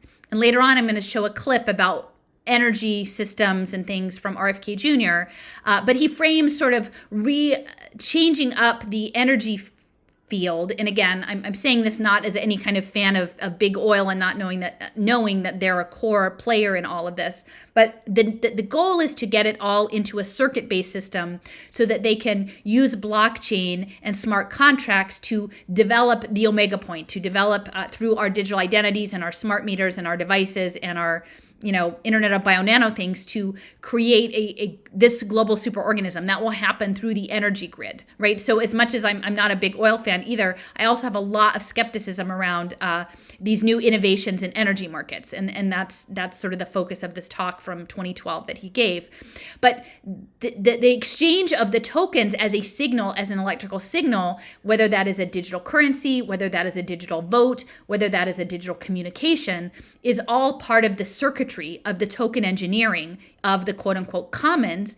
And that is how Trent McConaughey says that you will self-actualize. You will become the most you of you into this. And so that's, I think, a really important understanding is if they get a lock on the readiness potential and the smart contracts and the spirituality and the token engineering, and it's really about turning you into a social insect. I think in some ways that seems to be what's going on in this space. So okay, so let me just see. I think I've lost my sidebar. Let me see. Oh gosh, I'm gonna have to go back. Okay, well, here we go. So, okay, so anyway, so just going back to the paper here, they're saying the nature of a person's thought response to external information is more important than the information. The medium is the message, right? And that is what's happening on your blockchain mind file and your goal-driven ledger. And that is what is being set up in these digital platforms, including the Substacks, I believe. So here, think about if I'm talking about ants, they're talking about persuasion variables. So how do you get people to do what you want and change their behavior? And they're looking for cues. So using social rules to drive behavior in certain patterns, all right? The peripherals, those will be things that don't require a lot of effort. They don't stick, they're not very sticky, but they don't require a lot of effort. And I would say probably most people who are engaging in click and scroll online through, whatever, your TikTok or your Instagram or whatever, you're kind of doing it on autopilot. There's simple cues. You're like, oh, I always like things that are like that. And you're not really deeply engaged in it. And this is what I've seen, because I keep trying to insist on people to do their own work, like participate meaningfully with my content. Go, if you see something you don't understand, go do a little look around for it first and then come back. And then let's build something together rather than you simply going on autopilot. But I think probably 97% of people who are engaged in social media are the majority of their time operating from the peripheral standpoint. They're just zoned out, right? So, and they know this. This is part of the game. When Kevin Werbach says there's a game, the rules are unexpected, so the way to win is to make the rules. They know that. They're the people behind coding the algorithms, and they're the ones who are managing the game. Okay, so then it goes on to say, attitudes shaped by the central route have different consequences and properties than those shaped by the peripheral. So we've talked about that. Central route processes tend to be more stable over time, resistant to counter arguments, and likely to guide and bias thinking in a pro-attitudinal way, and perhaps of greatest importance, lead to attitude-consistent behavior. So what they're saying is if you can get people actually engaged and change their idea and they're actually thinking about it and they've internalized it because they believe it, then they're less likely to be shifted off that position later. And so what I'm saying is rather than trying to allow someone else getting access to your central route, right? You claim access to your central route. So many people out there about their sovereignty, and yet they're literally spinning in circles in digital gardens, digital sandboxes. You own your central route, right? Because that's what drives me. I don't really care what people over on Celia Farber's Truth Barrier Substack think about me, because I know me. Like, they don't know me. They're trying to create some sort of really sad little replica over me of me over there, which is the it's like a scarecrow. It's something that they need to use to reinforce their own identities or their own advances, their own agendas that they're trying to put forward. But it's not me. I know me, and I'm not seeking their tokens. I'm not seeking to play in their game, because I know that that's a game that isn't my game. It isn't a game that I'm going to have any agency in. And so this is my recommendation, is stay in the center place as much as possible. Then it says, despite the obvious benefits of shaping attitudes through a central route, it's hard. It's typically more difficult to achieve because it requires more demands on the audience, right? So really, a lot of people like to do the peripherals because getting people to actually do the hard work and do meaningful behavior change is difficult. And it's difficult to do that at scale. You might be able to do that with a few people, but doing it at scale is difficult. It's probably not going to be happening on social media. I think social media is mostly the peripheral. So later it says, while peripheral approaches can be powerful in the short term, especially when an immediate change is all that is required, the problem is that over time, emotions dissipate. People's feelings about sources can change, and cues can become dissociated from the message. In combination, these factors can undermine the basis of a weaker-natured attitude shaped by the peripheral route. So that is the artificial pheromone. That is, you have to keep reintroducing. And I'm going to see here. Okay, I'm going to have to just go back to Kumu for a second and reopen up. Okay. So I'm going to go to neuro-economics again. Wait a minute. How do I get in there? Okay, I'd like to play a clip. Oh, Elizabeth. Yeah, I think it's around Elizabeth's clip. Let me see. Oh, Sandy Pentland. I want to play a clip for you if I can find it. Let me put in. I didn't plan this one in advance, but I think I played it before, and it's important. Okay, so here we go. What people ought to do. Slime mold. Let me see. Fitness landscapes. It's going to take me a second. The oxytocin prescribed trust. This is it. I'm pretty sure this is it. Okay, so here, what they're talking about, it was like an hour-long presentation. Again, this is at the Felicity Center. It's about neuro-economics. It has people from JP Morgan, people from Harvard, Paul Glimcher, the neuro-economics guy, economists, and they're talking about all of this, behavior change. How can we make behavior change happen, right? And what one of them is saying is that you can use oxytocin, because all of these digital things, clicks and likes and whatever, are actually, they're digital signals that affect us, our biochemistry, right? They actually affect us internally through how, if depending on, I guess, the importance that we place on these things. And I will admit that in the past I cared more, but as I've come to understand the system, I'm above it, kind of. I mean, not that I don't care about it anymore, but I can see it for what it is, and I don't take it so personally. I'm above the emotional triggering. I mean, not totally, but I'm able to see it for what it is. So they're talking about using oxytocin to instill trust in people. And if what you listen to this and what they're saying is that, well, that's all very well and good, but how is that actionable? What are we going to have people dosing themselves with oxytocin like every couple hours because it wears off? And what I realized after I listened to this, because this is an old lecture, this is at least from 2007, is that what they're talking about is individual communication technology. Like our devices, our wearables, our smartwatches, our tablets are dosing us. They are a prescription. It is a social prescription that's happening. And it's not just oxytocin. I think that they could probably create, through stigmergy and narrative, different kinds of biochemical behaviors in our body, not necessarily through frequency, although I'm not saying that couldn't also be the case, but merely from our emotional and cognitive response to that. So here, let me play this. Okay. So we should get back to the two brain or the two people, whatever, the two people inside your head debate at some point.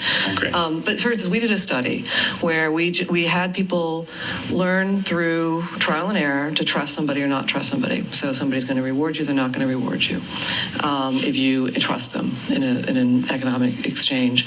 And prior to them doing this, we then gave them a little vignette. This person is basically a good guy, nothing to do with economic behavior, but kind of helps his friends out, that kind of thing. Works for Teach for America. This guy's kind of sleazy. This guy's kind of average. Now, I'm just going to pause this for a second, and I will give a little bit of a reflection on, again, my experience on this Substack. So, again, the clip in question that was presented, and yet, actually, it was kind of crazy. I mean, maybe that's not a good word. It was surprising to me. It was surprising to me that, I don't know, this woman keeps stirring the pot. So every day is a new post about this thing. I guess she's getting a lot of mileage out of it. But she said that when she posted the clip of mine, which was an 11-minute clip, it wasn't one of my 3-hour clips, that she hadn't actually watched the video. So she took a comment that someone had made on one of her posts and sort of verbatim sort of implied that I had said these things and put it up, but didn't watch the clip herself. So she... I mean, this is kind of the quality of the content that you're getting on social media these days, is that someone who didn't even take the time to listen to the content that they were sharing, it was like how meta, right? They're making a blog post out of a comment of a clip that they didn't watch. And then they're sort of, through this sort of backhandedness, implying the untrustworthiness of this, or engaging in a sort of a false discourse about the nature of it, knowing that, again, 3 or 4 days later, she admits she hadn't even watched the clip, but opening the door to essentially create a hive action that would be like, here is a threat to the collective understanding as we understand it here in this digital sandbox, closed wall garden of how we do things here. And, this is not a trustworthy person, right? So you've got, on the one hand, this person here, this is my candidate. This is the candidate I believe is the right person. This is a good person, and I will sort of advance this with the understanding that this is an approvable person. And this is someone, now I don't know this person. I actually haven't meaningfully engaged with the material, but I'm pretty sure they're not trustworthy. And then here's an average. So I think this to me rings very, very true in understanding, this woman is from Harvard, that these studies of decision theory and trust and the cognitive neuroscience go back decades and decades and decades. So I'll just keep going. What we see when we do this is when you're working with the good guy, you don't use the part of your brain that seems to be responding to trial and error feedback that you're getting through these economic transactions. Okay, you use another learning and memory system, not the one learning and memory system, use another learning and memory system when the guy is good to help you guide your choices. Okay, so I would say too, and again, within the Substack culture, and this is the grouping of them, right, sitting around the table, the economist, the JP Morgan guy, the psychoanalyst, and the neuro-economist. So they're saying, okay, so you use one part of your brain when you understand that someone is trustable, and you use another part of your brain when the person isn't trustable, right? And so what I would say is now, surely there are some people who sample a lot of digital media outlets just to kind of get a sense of the landscape, and they don't get emotionally attached. They're really keeping things at a higher level and just seeing what's going on, like in a lot of different areas, right? Because they like to sort of see what are the stories that are popping off in the digital realm, so that that's something that they like to do. And, I get that. I would say there's another whole cohort of people who attach themselves onto particular communities, and then their identity becomes reinforced with that, and that the people in those communities and the influencer at the top of that community is trustable, right? So what she's saying here is like, you have to be careful, because someone that you identify as trustable and you're working with them in a transaction, it could turn out that actually later there's something else going on, but you're working in a different part of your brain. You're less cautious or skeptical. So I think the idea that we've seen in the quote unquote resistance throughout is that there have been people who've shown up to say, like, believe me, be part of my group. We will provide safety. A lot of times there's this polarization of like fear porn and then safety offering in community to sort of drive people into that. And then once you're in that space of these are the people I trust, and I would say, again, I've had this lived experience where there are people that,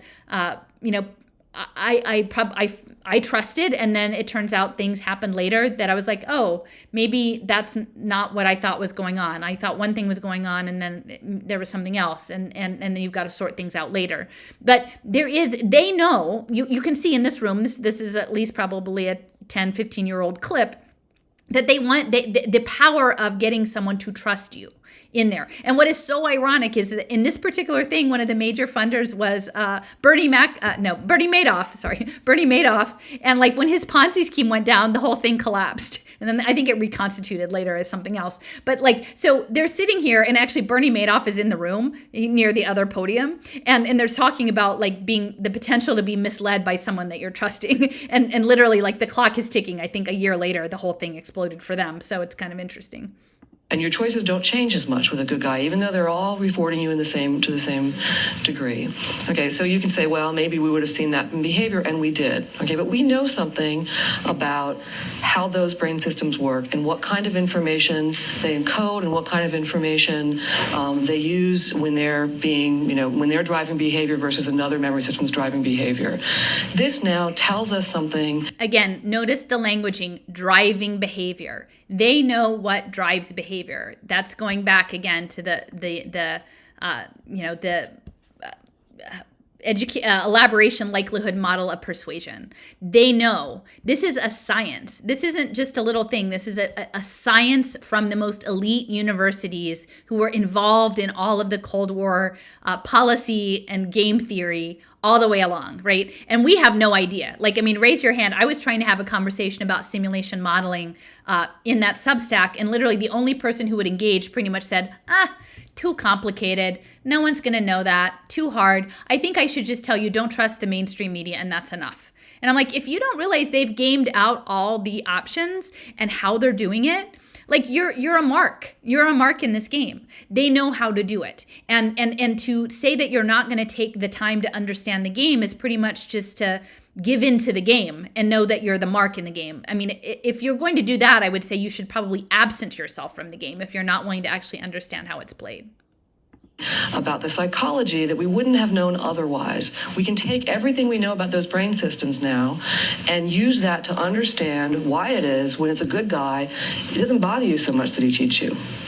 And that's going to now go and inform our psychological model of how this could work. So that's just an example of how it is seeing something in the brain might then change your psychological model, because we're bringing everything we know about the brain science to that psychological model in that case. And ultimately, we care about what people do. We care about that level of description. We care about what people do.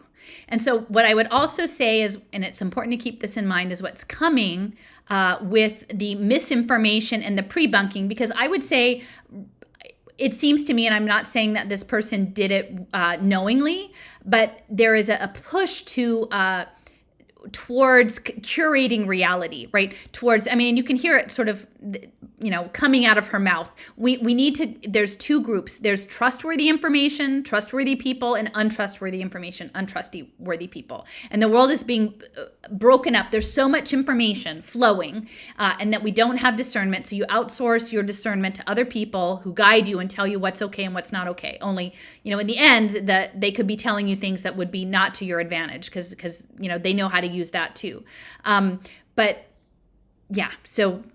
So curated reality and misinformation and pre-bunking and debunking are all part of this story as well, because they want to drive certain behaviors. Right, but knowing this other level of description adds information to this level of description. Well, one of the things in the paper is that if you give somebody oxytocin, they become more trustful. So what are you going to do? If you want to cheat them, you give them oxytocin and then have them trust you and take their money? Okay, so look, they're laughing because they know that this is what they're doing, right? We're being administered oxytocin through our devices and through our social media feeds. That's what it is. So the social media feeds are telling you who to trust and who not to trust. And eventually it's going to be on blockchain. So it's like quite fascinating to me as someone who let me just show you my maps, these are the maps that I make.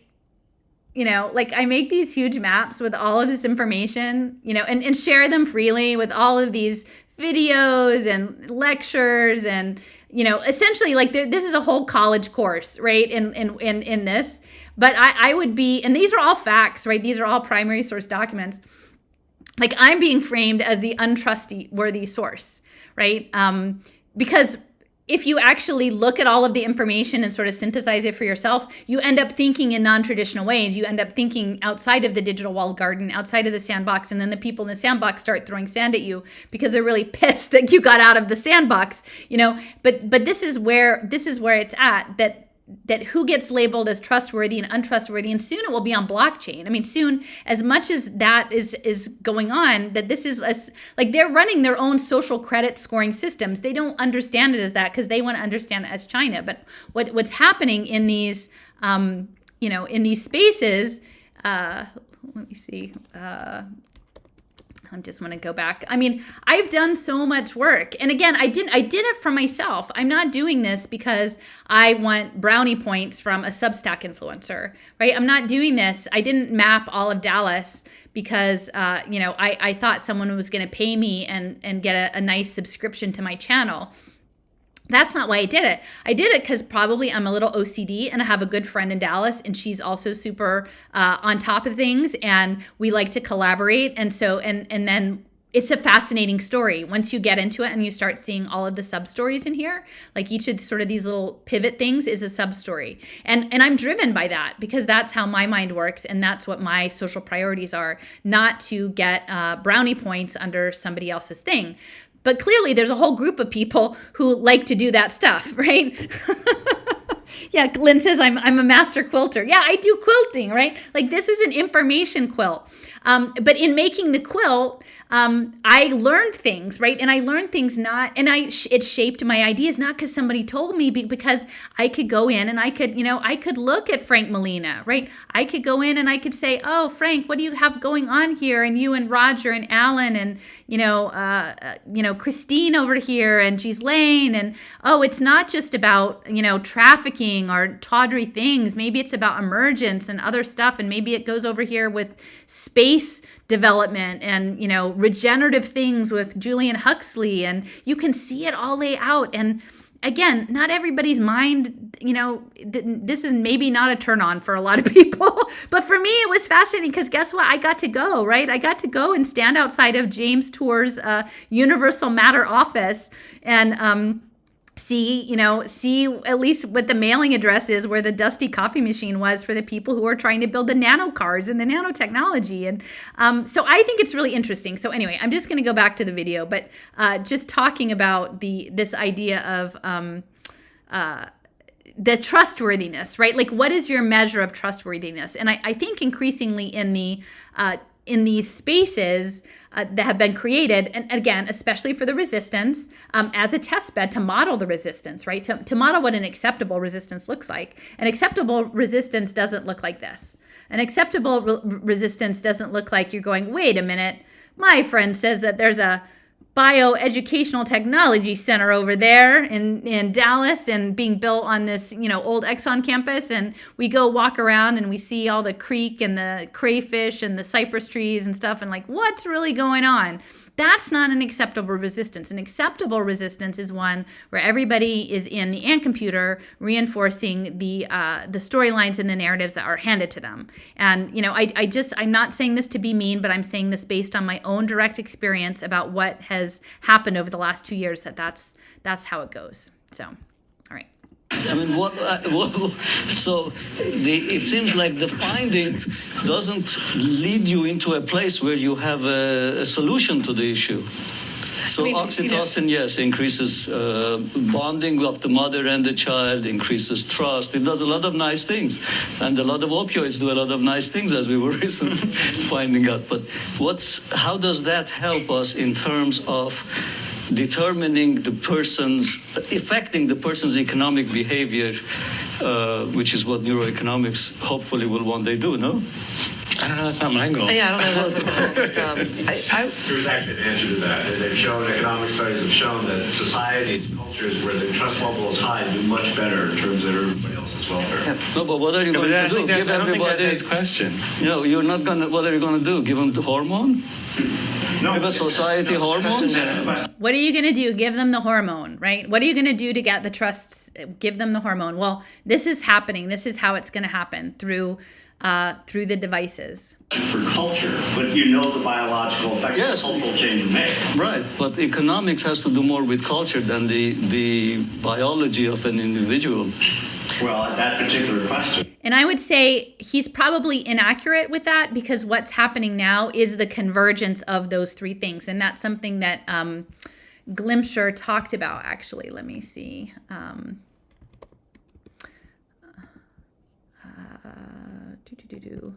I want to mention,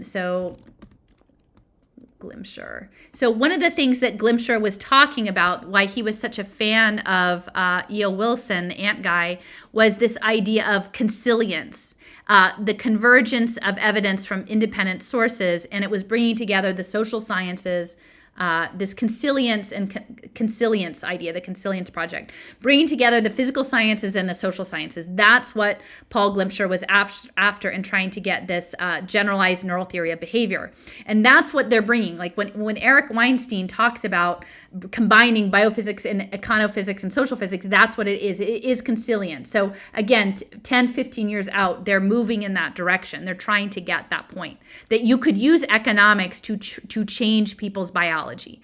And I'm going to talk about this a little bit later in the context of Robert F. Kennedy Jr. But when you hear him talk, his economic focus, and it's somewhat incongruent because he's running, my understanding is, as a Democrat, but he's framing it as free market economics is his core, is the free market is, and so free market economics, and he's posing that against crony capitalism. But I would say, especially because RFK Jr.'s positionality, other than being a lawyer in the climate environmental movement, was being this managing partner for Vantage Point Capital Partners, which is deeply invested in energy grids. So this clip is going to be about energy grids and free markets. And so when you understand energy and signaling, and you understand that the goal of the ant computer was to bring together the social sciences with the physical sciences, and that's what they're through with neuro-economics, is not just to change your economic behaviors, because it kind of sounds silly when you think of it in that way, like, oh, if they just did better economic behaviors, people would have enough money to retire. That's the story they're telling on the front end, but on the back end, the intention of consilience was always to bring together these two divergent things with the wearable, with your bank, with the programmable money, with the Internet of Things devices in your home, and the artificial vision sensors and the smart contract layers, to bring about the unity, to bring about the omega point. And again, if there's anybody out there, if you're listening who is talking about this, who aren't the people I've already talked about, Steffers or Sebs or Leo or Jason or Lynn or whatever, like this small group of people that we're talking about, the ant computer, like I'd love to know if other people are out there talking about that, because it's darn hard to have this conversation. And I think that's also why I'm not trustworthy, because I'm trying to have conversations that are beyond what the conversations that are allowed. Right? There are only allowable conversations, and that's why the quote-unquote health freedom, and I always do DOM for domination, the freedom community is still stuck where it is, after, 2 years stalled in the same spot. It's by design. It's not because people are incapable or less intelligent or less motivated, that they have been contained there for a reason. And the reason is amplified by the social conditioning of wanting to belong in a group. And as the pressure has been put on for people to want to belong, there's a smaller and smaller number of us, but we're still out there who are like, I'm not conceding to your thing to belong in your group. No, I'm going my own way. I don't have to make you wrong, or I don't have to point fingers at you or make you bad, but I'm not conceding me to do you. Like, I'm doing it because I'm the path, and what motivates me is to find the truth. So, okay. So. Yeah. And, the first 5 or 10 years, you could easily argue we didn't learn a whole lot about the study of cognition from studying the brain. Certainly since then, I think almost everyone would disagree with you. And so I think this field's very, very young, and I think we'll start to see where this is going to benefit economics, and in ways that I don't think we can predict right now. Yeah, but I think that they actually could predict it. So what she's saying is, this is going to affect things in ways that we don't understand. And I think they had it gamed out in advance. I think that's very duplicitous for her to say, like, we just don't even know what's going to happen next. They maybe not know the specifics, but they knew the trajectory. Certainly psychiatry, we can't argue this hasn't had a huge influence on things like psychiatry and other fields. And I think that's going to be true for economics in ways that may be hard for us to answer today. And again, psychiatry. This is happening in the New York City psychiatry, Freud psychiatrics, it was not a clinic, it's the Center of Psychoanalysis in New York City, right?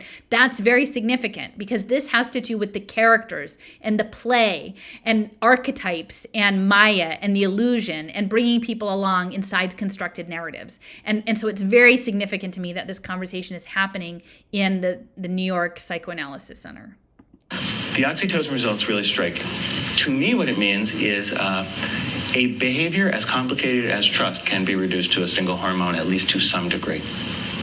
So that simplification, and I think that is really important to understand, to the pressure to reduce the beautiful, chaotic complexity of humanity, of individuals, of social relations, to a button you can press. And I think that's what's coming. That's what's coming with the smart contract layer, and that is what is happening within social media. It's reductive, right? It's reductive, and that has to do with the nudges, right? The peripherals. That if you can get people into a peripheral route, and you can guide people like social insects, all you have to do is program a button. And again, remember that's what Paul was after, this generalized neural theory of human behavior. Right here. This is what he wanted. He wanted to reduce it to one thing and find the button that he could get to push and be in charge of that button. So, and that's what's happening on these Substacks. And that's why the behavior, if you're, I think if maybe you're in them, if you come in and you spend time there, it's like a slow boil and you don't see it for the bizarre nature of what it is. And again, my experience was limited to this one particular group. So, I'm more than willing to understand that it's not that community that was created in that particular group is not common throughout. Although, in talking to Cliff, he's definitely seen similar patterns in other Substacks. But this idea of reducing people to that's what's needed for the social computation, is that we become ants and we become reduced to these just bags of chemicals, water and chemical bags. That's an amazing scientific finding. And by understanding where all the oxytocin receptors are, we can leverage that to even understand a little bit more about the neural basis of trust. Very important. Let me just finish for one more second. And so all of those are good. And if I can show you that those brain areas are active during some other kind of exchange, I can relate that new behavior to this underlying neural circuit, and that allows me to improve my model of that behavior as well. Okay, so think about that. So the goal, as we know, by listening to Juan Benet and Adam Marblestone, and when their discussions of non-surgical BCI, right, non-surgical brain-computer interfaces. Now, that clip was sort of saying it was farther out. This idea of having a non-surgical brain-computer interface was at some distance. Now, it's hard to know what to make of all of this because we're not going to be privy to all the information to make a very clear assessment, but the goal is a non-surgical brain-computer interface. So imagine, and again, I was talking the last couple days about the pervasive computing. They're able to get through the blood-brain barrier with nanotechnology, with the nanobots or the neural nanobots and control things. And then think about what I was saying about the readiness potential, right? And the steering behaviors. If you had a sensor that could intervene in the readiness potential between what thought was arising in you and what was actually fulfilled to completion. And you could do that using AI feedback loops and models. And, you're incorporating Trent McConaughey of Ocean Protocol's self-actualization through token economics participation. That's some scary stuff there, right? That's some really intense stuff. And that this is all embedded not only in military simulation technology, but also really highly advanced marketing, right? Marketing that includes programming you through language, neural language processing, programming you through imagery, programming you through story. And that these stories now are embedded across domains. That's the transmedia, right? So it's like the cookies, right? All of this idea of the cookies, which is interesting. I don't know, Emily, if you're listening, the whole thing like cookies and sugar that in programmable matter, that the cookies follow you. And so you might do something in one space and then it pops up in another, but the story keeps following you. And right now the story is an ad, but imagine in the future, the story is some sort of immersive experience that keeps inviting you back into a divergent storyline as a social insect participating in human computation. Like, it's quite odd, but I wouldn't put it past Glimcher because, again, he's coming out of Penn, and Penn has got the health sciences stuff. It has the business sciences. It has the neurosciences. It has the ed tech. It has that high-level psychology going back to the MK Ultra days. It has the character labs and the positive psychology and Seligman and, good behaviors and well-beings and all of these things feeding into it. And anyway, I'm going on and on and on, but I'll pause and let's finish this. Does this mean we should make everybody carry nasal inhalers and use them every hour? I don't know. You have to ask a welfare economist that question, and I'm definitely not a welfare. Okay, so did you hear him say you'll have to ask a welfare economist? Those are the people who are going to be in charge of the impact finance. Those are the people who would tokenize your food, your SNAP benefits on blockchain. Just think about that. I mean, think about what would happen if we could expand the central bank digital currency conversation to include this, right? This isn't coming out of the Bank of International Settlements. Now, I'm not saying that they're not involved, but like by focusing on them to the exclusion of the other things, we're missing out on huge parts of the story, right? That are linking the cognitive neuroscience in with the economic behavior into the group optimization. And these are important parts of the story that we shouldn't be missing. Okay, so that's that. Okay, so thank you for all of listening to me while I'm breaking into all of that. So, okay. So back to the paper, we're talking about central route versus peripheral. It's more difficult to get people to change at the central level. So I'm saying, like, be in charge of your own central thing. If you have a peripheral approach, you have to keep replenishing it, right? They can be powerful in the short term when an immediate change is required, but the emotion can dissipate. And that's stigmergy. That's the pheromone of the ant computer. That's the digital signal.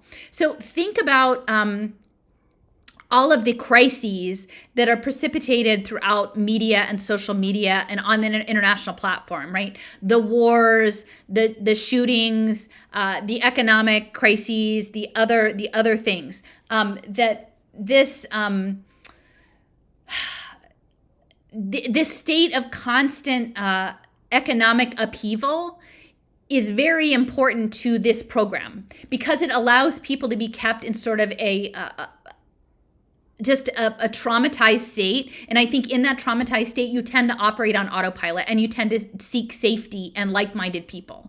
And so that needs to be understood within this as well. So, and they have to keep at it, right? Because you do one wave and that's not enough. Like 3 weeks later, that thing is over. You have to do another wave. So either you have to do a variation on the first tragedy, or you have to make up a new one, and you have to keep at that. And then I would say too, the other piece of this is like the emotionality. And Lynn and I were talking about this in a conversation we're having about the open education resources. But she noticed that someone who was providing testimony to the state legislature, like, opened with this very emotionally charged sort of trauma story that wasn't really closely related to the topic at hand, and then sort of segued into the topic of what they were talking about, which is unusual because you only get a few minutes unless you're a bigwig, and then you can maybe get more time. But they were using valuable minutes or valuable seconds to provide this certain framing. But I think what they know is that if you can create an emotionally triggering opening, it probably resets the minds of the people who are your audience into a different state,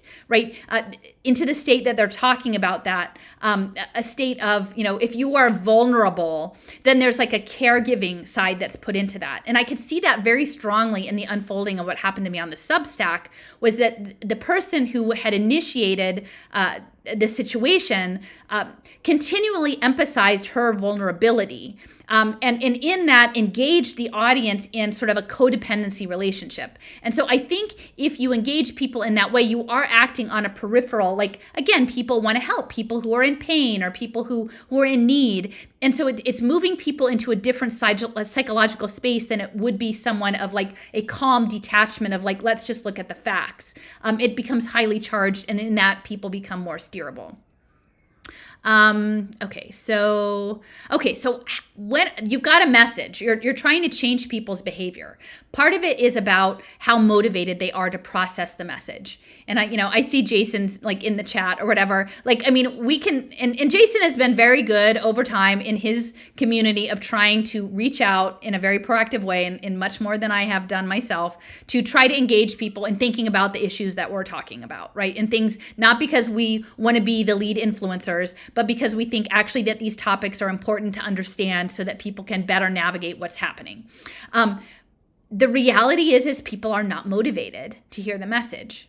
Now, cognitively, the message that we're sharing is complicated, and that's why I've been very grateful to people like Eve, who've made the lovely zine, and she's working on a follow-up to create a more palatable and easily accessed, a nice access point for some of these ideas, which isn't my strong suit. And so I think that's awesome, and that's why it's great to have a team of people working around these issues.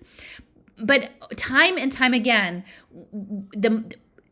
you cannot determine someone's motivation. You can't actually make people be motivated. People's motivation comes from their internal state. So what motivates me is the quest, right? The next thing, sense-making out of information and building out an idea, a picture of what this thing is. That's what motivates me. And yes, I love being able to engage with that, with people whose opinions I share and who have things to offer. Increasingly over time, that pool has shrunk to a small number. But for me, it's not about numbers. It's really about quality and the journey itself. So I'm fine to be the scout and be out ahead of things. But many people, their motivation comes from the belonging, the tribe, the team. And so if what you're posing is, hey, here's some information that might take you out of a journey into a place that you're not emotionally prepared to go, there's no motivation to know that if their motivation layer is built into the staying in their community. So, and again, that's something you can't really change. This idea that somehow I could change my message to fit in a way that would motivate people who really are just caring to be safe within stories that have been given to them by other people. It's two different groups. And I'm not saying that they're less than or not good people, but there's no way I'm going to be able to change them and make them motivated to hear my message. I have a message for people who are motivated to hear, and that's enough. And so when people try to tell me, well, maybe if you posed it this way, it would make it more palatable. I don't think that's actually true. I think that the people who are motivated will find the way into the story, and the people who are doing everything they can to avoid the story will continue to avoid the story. And again, that is not unlike Ms. Farber, who pulled a comment with a clip of my material and used it as the centerpiece of her blog post, and yet claimed 3 blog posts later that she actually hadn't even watched the clip. And so, again, she was not motivated to engage with the material and still is not motivated to engage meaningfully with the content of the material offered. It was merely a tool for her to advance her own interests in that space. Okay, so ability. So are they motivated? And then the other thing is it relevant to them? Are these people who like thinking, right? Like I like thinking. Like the people around me also like thinking. We like to call each other up and go, do you know what the thing is? Like I found the thing, and what do you think about the thing, and whatever. Like we like thinking, not because we don't say like, oh, did you see what so-and-so wrote? We love them, don't we? Yeah, we love them. Like that's a different combination than like, oh my gosh, did you see here's a 10-minute video about using people with complex physical disabilities to use eye gaze tracking to build video games, and that's the thing we like to, because we like to think about thinking. It's our motivation isn't like, oh, what is the social currency of what our favorite person put out this week and how can we talk about it like we would talk about a TV show. That's not what we do. I'm not saying, I'm better and they're worse. It's just different. So some people like thinking. Do you feel responsible for processing the message? A lot of people are like, I don't really care about that. That doesn't feel like that's affecting me at all. There's nothing actionable for me, or you're offering something, but you don't have a solution. So I don't want to get involved with that. That just doesn't, I only have limited energy. I'm not doing that. Like that's an important thing to think about. Ability refers to an individual needing the resources and skills to understand and attend to a message. And, I will admit at this stage, I'm going to just get a little tea here. I keep going, right? And I guess if I were a different person, I would stop and I would frame it all out and I would scaffold it for people and I would bring them, I would have a nice on-ramp, right? Because the reality is I'm here, not because I'm smarter, because I've had access to all of this different information that has poured into me and that I have organized in a certain way. So it's very clear to me. It's also very hard for me, beyond these videos that I provide and the long form writing that I often do and the clips that I provide in my channel, to bring people up to that. It's kind of a heavy lift. And I will admit that. It's a heavy lift to want to join into this discussion. So people have to be pretty motivated, and they have to be people who like to think, and and that sort of thing. It's not for everybody. Not that I'm meaningfully writing to exclude people, but it just isn't for everybody. Also, do they have intelligence? Again, I don't really think intelligence is super easy way to frame it, but they say intelligence. But the time available to engage in the message, okay? The timing is important because people have a small amount of bandwidth. I mean, maybe not small, but fixed. Their amount of bandwidth is fixed. And there's been an explosion of information over the past 3 years on digital media. And so you could spend all day reading other people's things and never getting a darn thing done on the own thing that you're supposed to be working on. And I think that's by design too. And so you lean into the content creators and into the community to provide your trusted things like, oh, if I needed to know that, my community would tell me. And then you end up in the walled garden digital sandbox. But that's important. There's a lot of noise, and sifting through the noise is difficult. Let's see. a person's level of actual or perceived knowledge. In other words, an individual is likely to elaborate and respond to more messages when they are aligned to pre-existing knowledge structures. And again, I would say probably Jason will back me on this, but this idea that we, if there's a story that you've been told is important, let me tell you about a lab leak. Let me tell you about a thing. Like, I don't even know what all the things. You want to talk about the train crashes? Do we want to talk about the warehouses being on fire? Like, here's an important story that you're giving. And then you've read up some on that and you feel like you have an engagement with that topic. That's something that would fit in that category. If someone's saying like, hey, the ant computer, and they're like one of the only people saying it, it's not going to rise up in consciousness. They'll be like, I'm not talking about an ant computer. Come on, I've got other stuff to think about. All these other people are pulling my attention in this direction, right? And so the relevance, and they're not going to know anything. Like when you come in and you go like, oh, I don't know what use sociality is, and I've seen some things in there about a glossary and stuff, and like. On the one hand, can I just say there's Google, right? I don't know anything about these terms until I figure them out for myself. And I didn't start out with a glossary. So what I would say is this goes back to motivation. If there's a word that you see in a thing and you don't know what it means, you can look it up, right? But I think people have been sort of given a frame that they're disempowered and waiting for someone else to tell them the thing. Because actually, in a glossary, often there's multiple definitions depending on what message you're trying to convey. I started with a glossary and I started with some words. And if you were actually trying to sell them on people, you would describe a social impact bond very different than I would describe them, right? And so, again, going back to your central processing, like you have to take charge of your own education about things. So if there's an idea that you don't know, go look it up, right? Like I didn't know any of these things before I started. My focus was education and digital identity and blockchain. And then it's expanded into all these other areas, but I love the expansion. Like I love to go there because to me, that is my motivating factor. So so they're not gonna, like in the stuff we're talking about, they don't have pre-existing knowledge, they don't have a lot of time, and largely people like me are being painted as untrustworthy by the people who are trying to contain the narratives in their own walled gardens. And then, so they say the amount of distraction in the communication environment.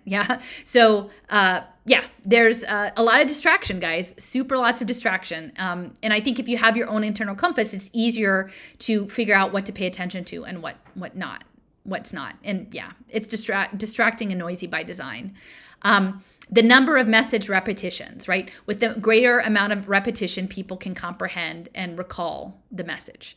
No one's repeating our message, guys. Very few people. Very, very, very, very few people are repeating the stuff that we're trying to talk about and amplifying it. So, that's a problem because like I said, in the Substack, what I saw was a whole lot of people that seem to either be in a trance, who literally have been turned, most of them, into social insects.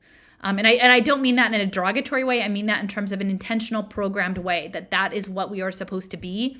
And even as they are fighting and imagining like this threat is this, can be personified as the central bank digital currency or the BIS or, Fauci or whoever, it actually, they walked into a sandbox that turned them into a social insect and they didn't realize it. Right. And I think that there's still time to back out of it. I don't think it's a permanent situation. Like people could wake up to being woke up, right? And then like reclaim their steering wheel and get on with it. But so on. Okay. So these are just the steps that they put. And I'll walk through this quickly. One, consider, are the intended recipients going to attend to your message, or are they going to do the peripheral, right? So which is you're trying to change behavior. You're trying to persuade people. What is your toolbox? Are you going to go for the brass ring and try to do the more difficult but more long-lasting change, which is the central one? Or are you going to do the quickie but effective one, which is the peripheral?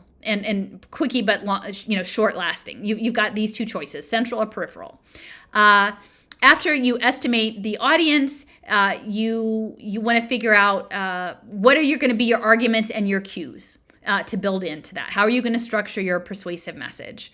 It says your options could involve developing substantive arguments that can withstand intense scrutiny. That's for the central.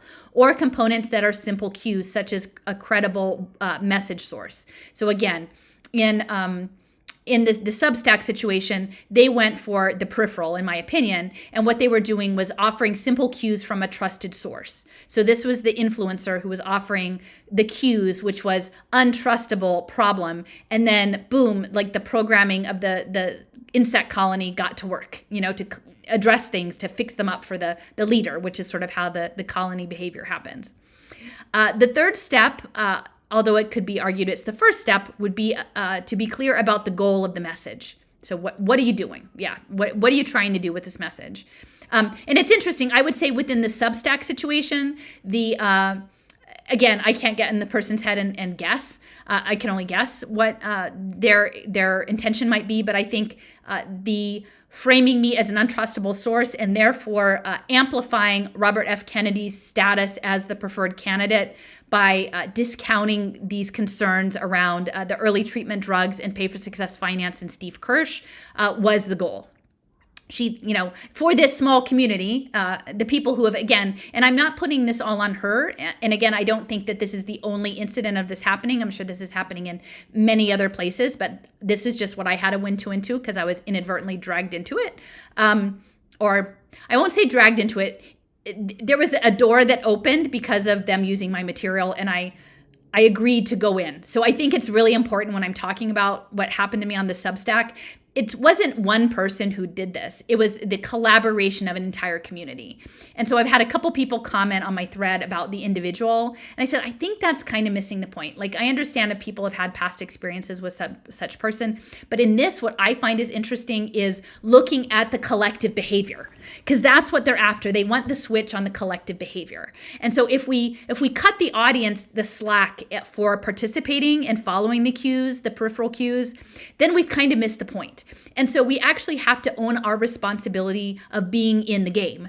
And so I guess I'm looking back now and reflecting on that experience. And, a friend was saying, I think that this was just a distraction to keep you from your work. And I'm like, well, I've had things that have happened to me that I think were distractions. But in this case, I actually did get something out of it. It actually was a lesson in an exact case study of how this works, right? And so I learned something. And I did set my own terms in terms of only engaging in a couple of days and then deleting my account. So I broke that energetic connection. And for a while there, I would say it was tempting. It was a bit tempting to stay because I'd kind of forgotten what it was like to get a click or a like or a comment. And, I got off Twitter in July, and it's kind of, it's a little addictive, right? It's tempting to be drawn back in. I could see that. And I could see for me that it was important that I make the break, right? Like that I did my thing. I showed up. I made my case. I allowed people to participate or not and make my assessment, and then I stepped out of the experiment. So it was in the game, but briefly. Like, I'm not there. In fact, I didn't look at her post today just because it's interesting to me that goes on, but I didn't look at the comments because I know what it is. Like, I know what this game is now. And once you know, it's kind of like, again, the magician with the trick. Once you know the trick, it's less interesting. It's a lot less interesting. So, again, you need to know what the goal is.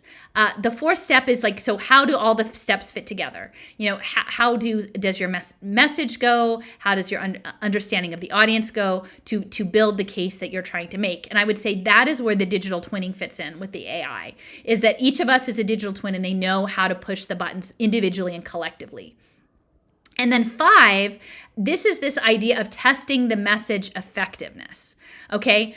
And that you experiment. So you try one message and then you pause and then you try another, and then you're always measuring it to see which is the way to go. So I just, let me see. I want to go back to this for a second. The Elaboration model. And I think this is really important, the A/B testing. So I want to bring my own experience into it a little bit. I've talked, this is a blog post from 2019. It's about Procter & Gamble. And I describe in this post that my father was a career executive for Procter & Gamble. He was a guy who came from a pretty difficult household, and he spent his high school days after school playing football and working in a grocery store, and he got a job selling Folgers coffee, and he was really good at it, and he spent his whole adult life doing beverage sales for Procter & Gamble.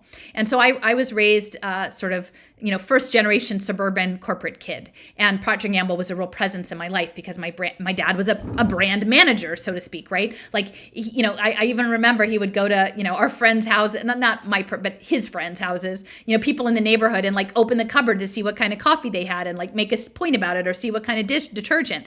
And he was very much about the brand. And so I think what's really important in this is understanding that the branding is almost reality. So the brand is like, the Substack is a brand. The window onto the world that is offered in that Substack is a brand. And there are brand managers. And so within the brand, you have the A/B testing of the messages. And, for a while until I left, I was, working in membership for a public botanic garden, and we had a mail, an email list that I was in charge of updating the email lists, and it constantly would become more and more sophisticated with the AI and the algorithms about the messages and the A/B testing. So this A/B testing is really important to understand that this is also what's happening in the Substack. So when I looked at what happened to me, the fact that this was continuing on, I think, for a fifth day. On the one hand, you could say, oh, well, this is generating a lot of traffic for this person, and they, maybe they get something out of having a lot of eyeballs and a lot of time on their site. And so that's why they're dragging it out, because of that. Or you might consider they're doing different kind of tests on the back end. And if this is happening, this was the context of what happened to me was within framing about Robert F. Kennedy Jr.'s presidential run, right? So it's political. So I think, it wasn't all of the stuff with Cambridge Analytica and the elections and Trump. It's not just about that. It wasn't just about that one time. It's about how all of these platforms are using our digital twins, our digital footprints to do ongoing perception management in the cognitive domain for all kinds of things, and including, I'm sure, the political aspects, right? And Steve Kirsch, who is a billionaire who's created a PAC for the Kennedy run. He got his education at MIT, a bachelor's and a master's, and he was focused on early search engines and information document structures and digital identities and other things. So he's got the chops to understand how this works on the back end. And so I'm sure that there are probably a certain group of people who have a prominent digital presence that the data analytics of how they could all be being used, knowingly or not, to do A/B testing on messaging towards these campaigns, right? Because the guy, let's admit it, he's got some baggage. There's some inconsistencies. It's kind of hard to imagine he's running as a Democrat. It's hard to sort of fit his climate environmental stance, corporate environmentalism in with the United Nations Sustainable Development Goals. It's kind of hard to fit like the energy background in with what's going to be going on with decentralized blockchain energy grids and smart meters and all of this stuff. There's a lot of things that actually have to be gamed out in advance to figure out like how to position his campaign in a way that's totally, as acceptable as possible. And so I think in some ways, going on the fifth day of me somehow being in the center of her beehive situation, that it could be part of the A/B testing. Now, I mentioned this about Procter & Gamble, not just because it was my personal lived experience, and that, Procter & Gamble, they developed the soap opera, right? Ivory soap, the soap opera to sell their products. So they're really good at the story, right? Using a story to sell an idea, to sell a reality. And that summer, the summer of 2020, I was doing sort of a cross-country road trip. And I stopped in Cincinnati, which is where this is, and Cincinnati is sort of a highly occulted town.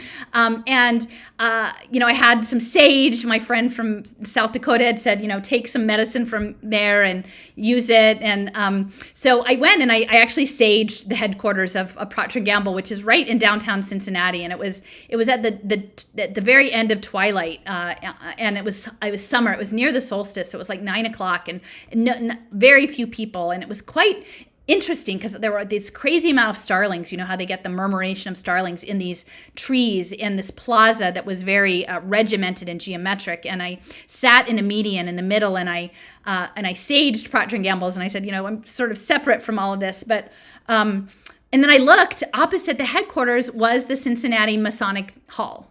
And it's a big one, the 5 Hills or whatever of Cincinnati, very big Masonic hall. And then I looked up at the end of the plaza, in front of me, and it was the Nielsen building, and it was the Nielsen ratings. And now Nielsen is neuroscience, right? It is neuroeconomics, it is neuromarketing.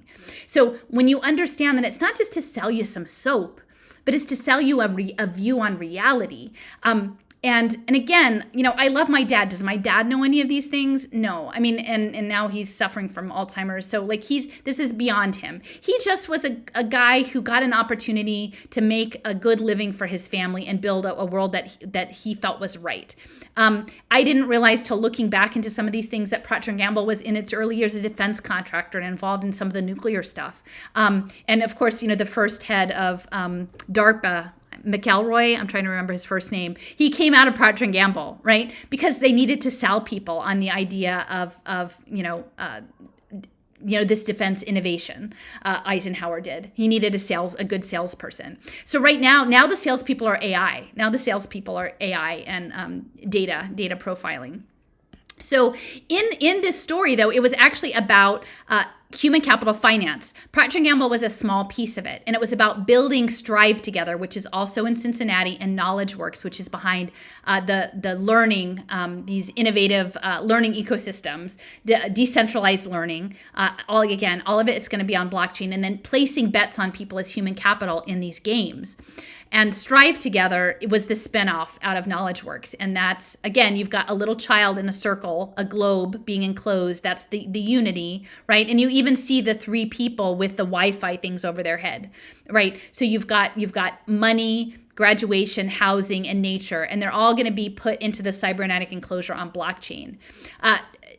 And Nancy Zimper, who wrote this book, she later went on to SUNY, the State University of New York system. She was chancellor of that for quite a number of years. She was the head of the University of Cincinnati. And the foreword is by Ben Hecht, and Ben Hecht was of Living Cities, which is smart cities. So this is how it fits together into the other things that I've been researching. And then I did a map, and unfortunately they were in Little Sis, and these guys didn't get saved on Wayback, so I've lost all of these maps. But I mapped everybody who was in the acknowledgement section of this book, and it was a really, really long list.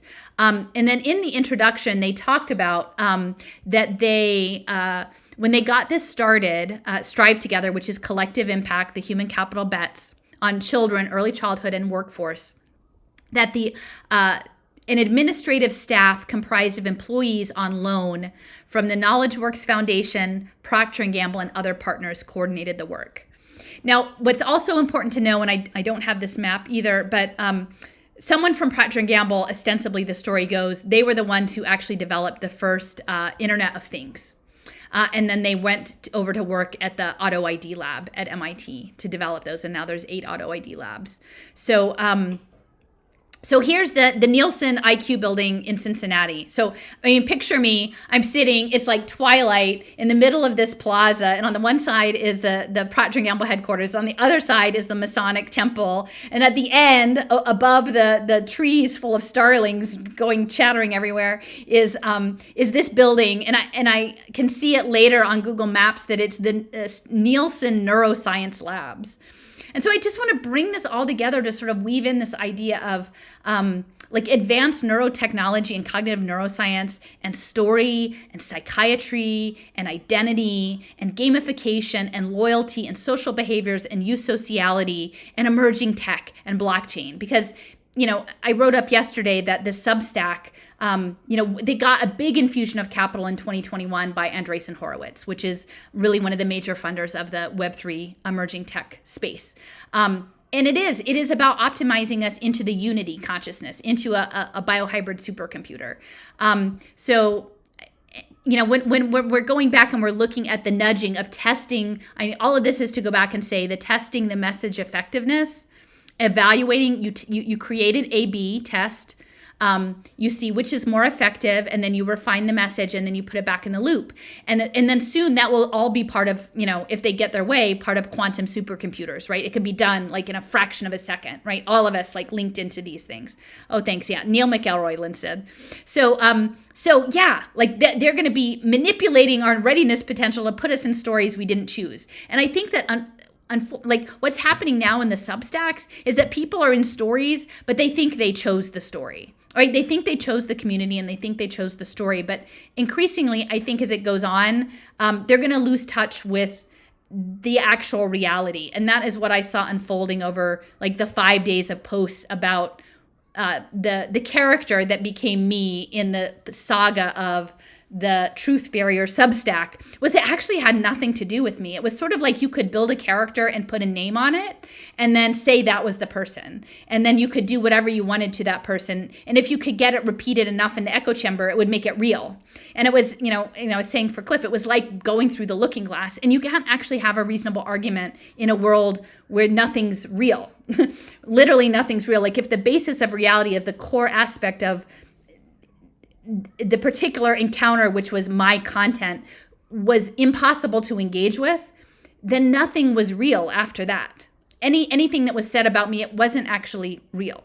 So anyway, it was really good that I left after the second day because things seemed to have continued to spiral in really unpleasant ways. But if you see these behaviors happening, pay attention, because I don't think it's by accident. And I don't really even think that it's something that one person did. It is a collective, it is an emergent consciousness on all of our parts. Okay, so let's see. It says, so back to the paper. Although some attitudes are based on effortful thought processes where externally provided information is deemed as personally relevant and integrated into internal and stable belief structures through central route processing, other attitudes are formed as a result of a relatively simple cue contained in a message and in the persuasion context. So the people on that Substack, the vast majority of people were operating in that second space. They were reflexive and operating from simple cues. And I would just say, like the idea of an effortful thought process, like this is what that looks like. This is an effortful thought process. And the effortful thought process, and I mean, I'm not saying this just to my own horn, but it takes time. It doesn't mean that I'm smarter, but it's actually it takes a really long time to do that. And then that is when you put the effort into it, and you are able to incorporate new storylines into stable belief structures. And again, I have a very stable belief structure. Like people won't imagine how stable my beliefs are. Like I continue to learn new things. I'm not stagnant. Like I'm very dynamic, but I'm very clear about what my understanding is of the structure. And if something new comes in that doesn't suit it, I'll kind of turn it over to see where it fits in and how it might add on to the story that I have. But it's not like I can't expand my thought process. I'm expanding it all the time, but it's very stable because I know it's me. I know this isn't something someone has told me and I'm not sure whether to trust it or not. I know it's coming from inside of me. And that's, I think, the thing that people have a hard time with me sometimes arguing, because I'm very firm, because my belief structure is super stable. I would say, like, my loved ones or even people on social media, they get mad at me because I am so firm about things. They can't actually change my mind, not because I'm not listening, but because the stability of my understanding is much more stable than theirs, because what they've done is, for the most part, consume other people's content, so they don't have the facility with it that I have in mind, because I've made the maps and I've thought the thoughts and I've stretched, and then I have input from a small group of very engaged people who also are interested in thinking about things in novel ways and thoughtful ways, and I benefit from that small community as well. And so that I am stable. I think the inclination of these platforms that are monetized through eyeballs and clicks is to keep people unstable and to keep them constantly shifting like a school of fish, like a flock of birds, so that if you can keep them in motion, you can keep making money off of them. Okay, so it says, taken together, if the goal of a mass media campaign is to produce durable change in attitudes with behavioral consistent consequences, the central route to persuasion would be the preferred persuasion strategy. But it's very difficult. Like what they're saying is, the central way is the best, but it's difficult to do at scale. Frameworks like ELM offer a means of diagnosing past mass media campaigns, especially in situations where certain messages did not deliver the scale of expected attitude and behavior change. So again, there's a framework. They're building the digital twins. All of how you interact with things on social media are being built into the prediction modeling. for campaigns. And what I would say is when, and I'm not saying I'm above this, like I kind of have a campaign right now to try to, it's not maybe overt, but to get people to engage with this idea of emergence and complexity and use sociality and integrate that into their thinking, and decision theory and poker. My campaign is to broaden people's awareness into avenues of thinking that I think are really important to consider. And the thing about thinking about those is that there's not just one point. I'm not asking you to consider it and then choose preferred person A or preferred person B. It's open-ended, right? I'm inviting people into an open-ended conversation, which is kind of uncomfortable. A lot of people just like to go in and pick a thing and then feel like they're right, and then be surrounded by people that will affirm that they're right about the thing, and then not go farther than that.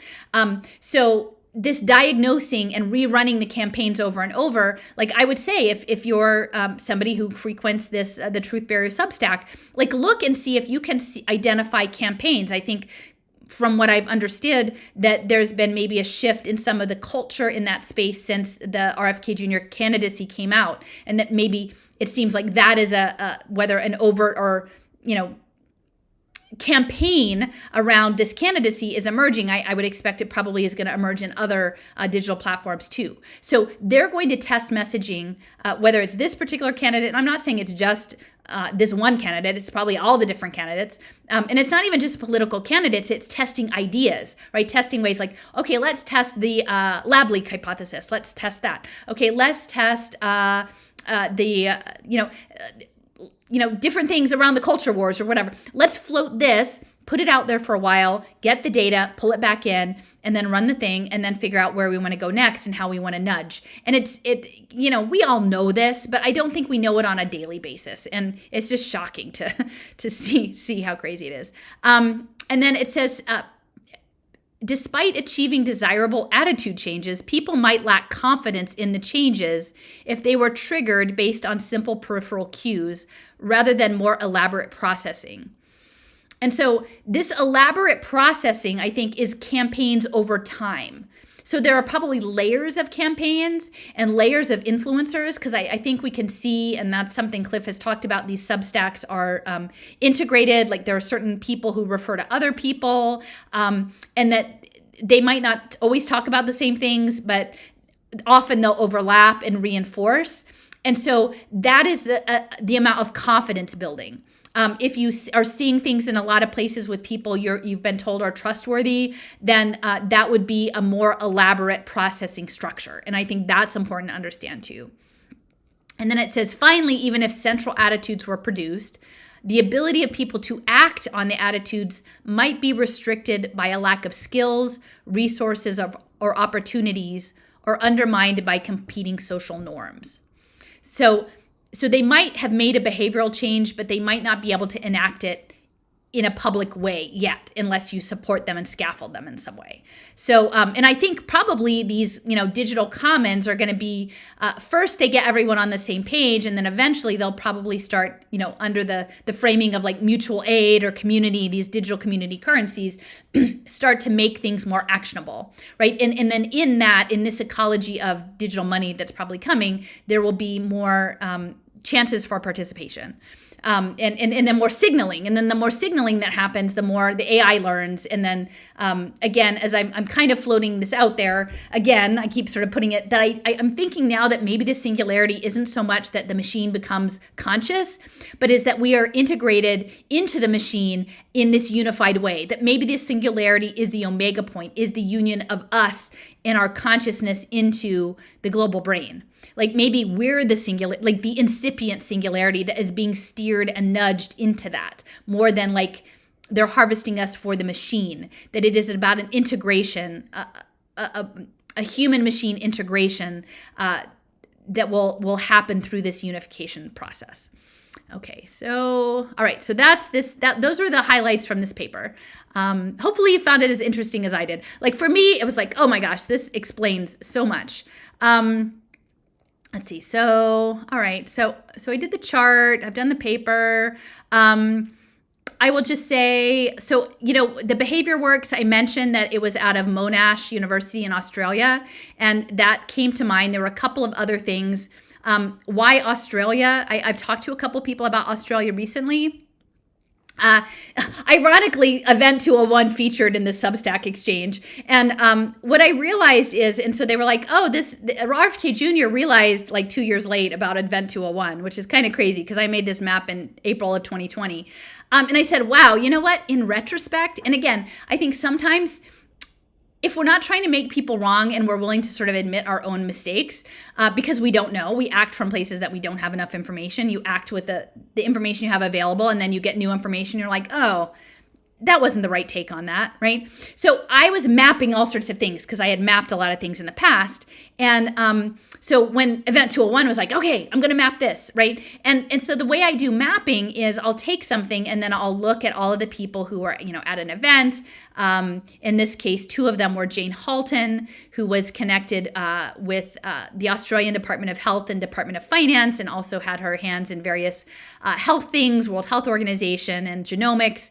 And this guy, Levon Theroux, who was with the Monetary Authority of Singapore. And we know Singapore was so much about all of the smart everything and smart surveillance, smart nation technologies. And to see the overlap of like, oh, this is telling me a story. Now, nobody told me the story. Really, the story was, and this is the catch, the story was the event. Right? But think about it. So I think part of the discussion that was happening on the Substack was that RF Kennedy Jr. had, again, rather late, learned about Event 201 and realized that it was all planned out. And not only that, he had found all of these other simulations. And so now he had a totally different idea about things. And then what I'm realizing is 2 years later that if the CIA is going to have some top secret simulation, they're not going to film it. And they're certainly not going to have their partners tweet, like they're not going to make plush animals viruses out of it. And they're not going to have their partners tweet out pictures of those plushy animals in like cute ways and make sure it's really clear. And so I think, again, it's like a psychological operation within a psychological operation, right? So like this, I think that these are plans for us to consume and then respond to, and then that gets fed into the simulation again, right? Because if it was really top secret, I wouldn't be able to make this map, right? I wouldn't have been able to make this map. Now, we were all confused those first months. We didn't know what was going on, right? Like, for the first, maybe not quite a year. Like I was also focused on the World Economic Forum. We didn't understand. I didn't know what information warfare was. Like I didn't understand about cognitive domain management or narrative framing or any of these things. I didn't know, but you learn by doing, right? So we cut each other some slack. We all learned by doing. So, but in this told me a story. So again, in retrospect, was it probably part of the simulation response narrative? I think so. If I had to take a guess, that would be my take. But did it teach me some things? It did. And so with that grain of salt, I will say that mapping these two participants in that event, Jane Halton and Levon Theroux, led me to see how the smart infrastructure of Singapore, here, and all of the emerging technology that was related to the lockdowns there, in addition to the sensor platforms and programmable money and smart contracts, which again, I've always been more interested in the programmable money and the smart contracts than crypto per se, how it, through this trace together, fit in with Australia. And unfortunately, I had a couple of other great maps of Australia that disappeared when Little Sis deleted all my maps and they didn't get saved. But I had my eye on Australia early on because I knew that I had seen the Boston Consulting Group early on, maybe 2015, 2016, had worked on an identity management solution for the Australian Post Office, which was really unusual. And then the Commonwealth of Australia had a digital identity framework. They had a digital transformation agency. They were working on a national digital identity. Again, not China, Australia, right? They were developing it. And again, I mentioned this Cicero, the Commonwealth Scientific and Industrial Organization, and their spinoff of Data 61, with this project, Making Money Smart, a programmable money white paper about people on disability. And then we know in Australia that they had a lot of issues with putting their digital platform around Indue, the welfare. And at that time, I was looking a lot at the SNAP benefits, this idea of putting nudges on programmable nudges on digital wallets for food assistance in the U.S., and that they were linking Indu and Centerlink it became part of like a very highly covered robo-debt extortion program through the welfare recipients. Not the welfare recipients weren't perpetuating it, it was the AI, and that they were essentially targeting people that they said should not have received benefits, and then making them pay back the money with exorbitant interest rates. And it was all of a problem with how the digital infrastructure had been set up. But these welfare connections to digital identity, and then the linking of the Reserve Bank of Australia to new payments platforms, this thing called OSCO and PayID. Again, would you call that a central bank digital currency? Well, yeah, kind of, but this was going on, well before, this is years before us seeing lockdowns and all starting to pay attention to what we call central bank digital currency. I was much more interested in the programmable money. So all of this was happening in Australia at the time. And I think that is important when we're looking at the behavior works, because it's about guiding behavior and signaling through money. Eventually, it will also be through voting. Australia is also, I think, Commonwealth Bank working with the World Bank, and they're not on this map, but on the smart social impact bonds. And at the time, my focus was education, and I was thinking that big picture learning, which is a project-based alternative, so supposedly progressive high school based out of Rhode Island that's gone international, that they would be doing an education social impact bond, a smart impact bond on blockchain with the World Bank. And I don't think that has happened yet, although I was in touch with someone who said that they have a lot of housing ones coming online, and I think that they're connected with religious groups so for supportive housing, which I've covered a lot in the Flow Life series. So that's the Monash connection, the Monash to the programmable money through CSIRO and that 61 project. And then the other thing is Neo World. Now, if you've seen the video of my friend, and I've talked about it for a while, in the summer of 2019, actually even earlier in California, a resolution was passed by the NAACP of California first, and then later at the national conference later that summer, that was opposing any requirement by a government to create a digital identity to receive a public service. So that would be education, health, housing, food assistance. If you were part of the justice system, any of that, like you couldn't be required to create a digital identity on blockchain. Now, that's as best as we knew it at the time, but it passed that summer. But there was some debate on the floor, which was unusual. It was like the first resolution that had live debate.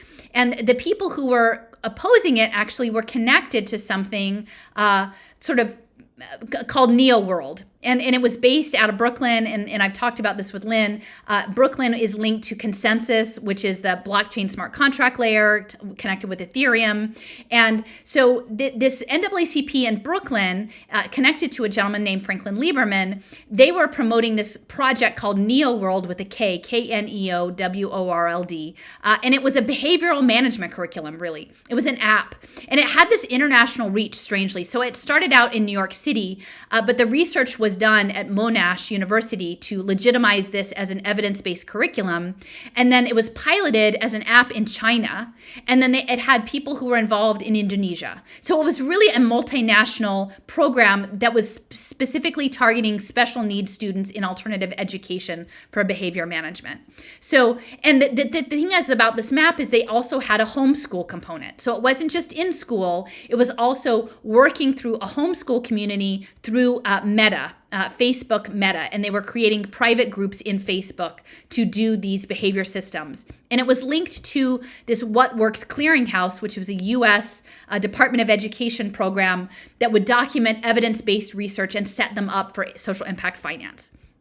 So this is an image of Neo World Homeschool Academy. You can see it was under Neo World proper, connected to Meta. It gave them access to private Facebook groups, and Monash University did the curriculum research. And again, this is the same as the Behavior Works paper that I was reading from. Now, they didn't develop this idea of ELM, but I just thought that was a really helpful paper. And then the What Works Clearinghouse is sort of the stamp of approval, like, yeah, this would be good for impact investing. And then we have Neo World per se. We've got Franklin Lieberman, and he was, I think it was him who was behind the opposition to that resolution on the floor of the National NAACP meeting in 2019, because he didn't want anything that might get in the way of them data mining these special needs kids in New York and other places. And now the resolution passed in any event, but the Brooklyn chapter was sort of the one small group that was opposing it, including they had someone, Laurie O'Donnell from Abertay College in Scotland. So this person helped develop the curriculum. So it was really multinational. There was an arcade that had brain training and health games. So I think we can see where that's going with Group Mind, the homeschool piece, and just the regular educational software. And the parent company was called Intellect. And they were operating out of San Francisco. And then they had offices in Manila, London, Melbourne, and New York City. So that is Neo World. And then Neo Media, which is the larger connection, they were partnered with Verizon to do the funding of getting devices in the hands of the kids in New York. One of the companies that was involved was Smart Trans Holdings, a logistics company in Australia. They got tax incentives from the Australian government as part of developing this curriculum. They were targeting New York City School District 75, which was the special education students. They were affiliated with Digital Promise, which is a U.S. program around digital education. And they had partnered with the NAACP to distribute their software and the devices that were funded by Verizon. And then Franklin Lieberman, I think he was really the person who spearheaded it, and he has a very interesting background. So he was a marketing consultant for pharmaceutical companies. So Hoffman LaRoche Chemical Works, a marketing consultant to Johnson & Johnson, a marketing consultant to Pfizer, a marketing consultant to Pepsi, a marketing consultant to AT&T. He did product launches for IBM, and he was a producer at CBS Broadcasting, an executive producer at ABC News, and a former executive producer at NBC Universal, and a producer at Vice Media. So it's a very interesting combination of telecommunications, technology, beverage, sugary beverages, pharmaceuticals, and media outlets. And he did also work for Warner Lambert, which is a pharmaceutical firm, public broadcasting. He did this through, I think, Kencast was the name with 2 Ks, Kencast Inc., and is very closely tied to the New York NAACP and connected to Neo World. And if you look at his LinkedIn, it actually said that in addition to his launches, his various production capacities, he was involved in media, but let me see where it is. He has a particular expertise in developing awareness and visibility of programs for the launching of new products. It says he created and implemented the promotional and sales programs for the launch of the prescription drug Valium, right?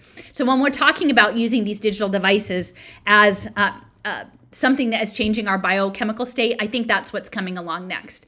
And I know that there are already things where there are frequency and apps and healing things in phones that people are using remotely. So in some ways, they really are using frequency as some sort of biology intervention. But even if it's not coming from a frequency standpoint, I think the activities on these platforms, in these online games, in these augmented reality games, are meant to affect our internal mental state and our internal biological state. So again, that's sort of the link there with Neo World. I have a map. It's kind of I really like my maps, guys. So we've got Neo Media here. You have Neo Jr. That's again edutainment and gamification. It was paid for through micro subscriptions. Again, those are enabled by blockchain. It has a digital online learning component where you earn like digital tiny, micro degrees. And the app for the game was tested in China, and actually in Guangdong province, which is the Shenzhen is there, and the province is Foshan, and they were involved in a lot of smart cities, Shenzhen and Foshan, of blockchain smart city pilots and social credit scoring. So that's where they launched the app and the online micropayment system.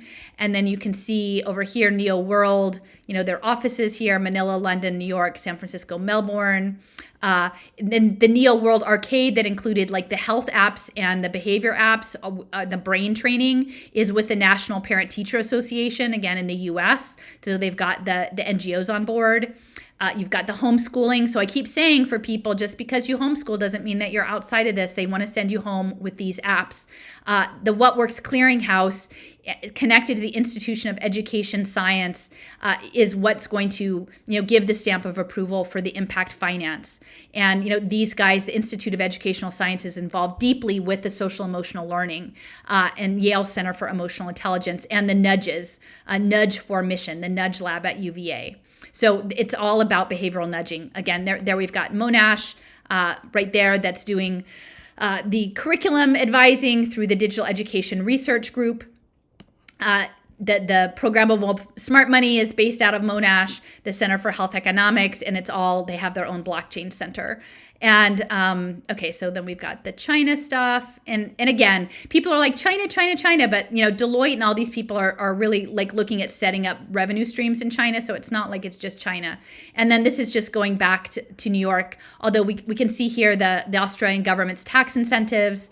I think Kellett is an equity guy. I think he might be from Australia for no equity. And one of the other advisors, there was one in Scotland, and this one was at Sultan Idris Education University. I'm not sure if that's the Philippines or Indonesia, but on game-based learning, Wee Ho Tan. So very international, very international. And then Verizon gave $3 million to New York to get the devices in the hands. And then you've got here Mr. Lieberman, who is, again, media executive, pharmaceutical executive, product launch, working with IBM, working with Pepsi, and actually the guy who did the rollout of Valium. And so this is essentially digital Valium, right? And sadly, the case was, even though that resolution passed, the NAACP at that same conference had sort of made their ties with the Church of Jesus Christ of Latter-day Saints for inclusion, education, and other things. And they just put it in a drawer and pretended that it didn't happen. So, okay, so now I'm just going to get along to sort of the particulars. So again, I think that this entire thing that was happening to me on Substack, and I think it happened to me because, again, I'm one of the few people who's offering a different storyline, right, about the health freedom movement and this idea of, it matters if you believe there was a pandemic, because then from that flow, the idea, from Robert F. Kennedy's book, Fauci book, it was mismanaged. That's the first chapter, mismanaging a pandemic, and that they would have a better approach to future pandemics, right? And we see that. You can't erase that history, right? The entire whole thing of the frontline doctors and my white coats and let doctors be doctors and all this stuff. And I kept saying, hey, I'm not saying that doctors can't be a part of the resistance, but you shouldn't put them out front, because that's actually exactly, these are people who've been embedded in the system that brought us to this point in the first place. So just because you want to sort of tell us that they've had a change of heart or they've seen the light, that's fine. And you can make that change, but don't put them in as the leaders. Because what that means is, if you believe that a pandemic did happen, and I'm not saying that nothing happened, but what I'm saying is we need to be paying a lot more attention to things like frequency and nanotechnology and other things that may have caused these really complex effects on people and later repercussions. And again, Steffers has done really good work on the nanotechnology space, and looking, I would especially direct people to, like, there's one about shedding and transmission set in a grocery store. I can't remember the title right off, but this idea of frequency and fields of influence, right? Because what Michael Levin's working on in morphogenesis, I think is also fields are in play. And I think these substacks are creating their own fields of influence. So there are many things that we need to talk about. I'm not saying that nothing happened, but I'm saying if you identify as a pandemic and you put the doctors in charge, the tool of the trade, and you adopt a bioweapon lab-leak hypothesis, what you've then done is open the door to us being controlled by biosensors, because you can say, oh, well, look at our terrible government who developed these things, but to be safe, they might do it again. We all should have nanobots in our blood to do the next thing, right? We're going to need the electron microscopes to figure out the next pathogen, right? That's the next thing. We're going to need the good drugs. We should be having Steve Kirsch do all sorts of special finance deals to tell us what the good drugs are for the next pandemic. And that's not a path I want to go down. Now, I'm not saying everybody has to follow the path I'm taking, but people have to know that it makes a difference what your position is on this. And RFK Jr.'s position, until I see otherwise in some very firm and clear public statement that his first chapter of mismanaging a pandemic, and then 100 plus pages of essentially selling everybody on early treatment protocols and specialty drugs created by pharmaceutical companies, that he's not doing that anymore. I'm going to presume he is, and I'm going to say that's not where I stand, right? And I think that's not where a lot of people stand. So they have to figure out how to thread that needle and bring him forward as some sort of viable candidate, unless he's already been tapped to give us the better managed pandemic, which is a really scary prospect because, again, I will say I saw that in this presentation by Liz Mumford before, she was presenting about vaccinology and using personalized medicine towards these safe outcomes. And again, that's not something I'm signing up for, but who better to legitimate that prospect than a Robert Malone figure, right? The guy who developed the technology in the first place, and someone that we know is already working in that space. It seems logical. And I was telling Cliff the other day, it's like there's a psychological experiment where they say, okay, so I want you to watch the basketball passes. There's a team wearing white shirts and a team wearing dark shirts. And I want you to count how many passes the team with the white shirts makes in this amount of time. All right. So people are really focused and they're paying close attention and they're like, okay, this, and they're like, okay. At the end, they're like, okay, the correct answer is 16 passes. Now, did you see the gorilla walk through the game? And they're like, there's a gorilla? There's like a gorilla? And they're like, no, I didn't see the gorilla. And then they play it back and they're like, oh yeah, there's totally a gorilla walking right through the thing. And so what I'm saying is, like, this stuff that I'm talking about is the gorilla walking through the psychological experiment. So everyone is being steered through these peripheral, behavior changing nudges and social reactions as social insects and slime mold cells or whatever by the influencers who are, the catalytic agents.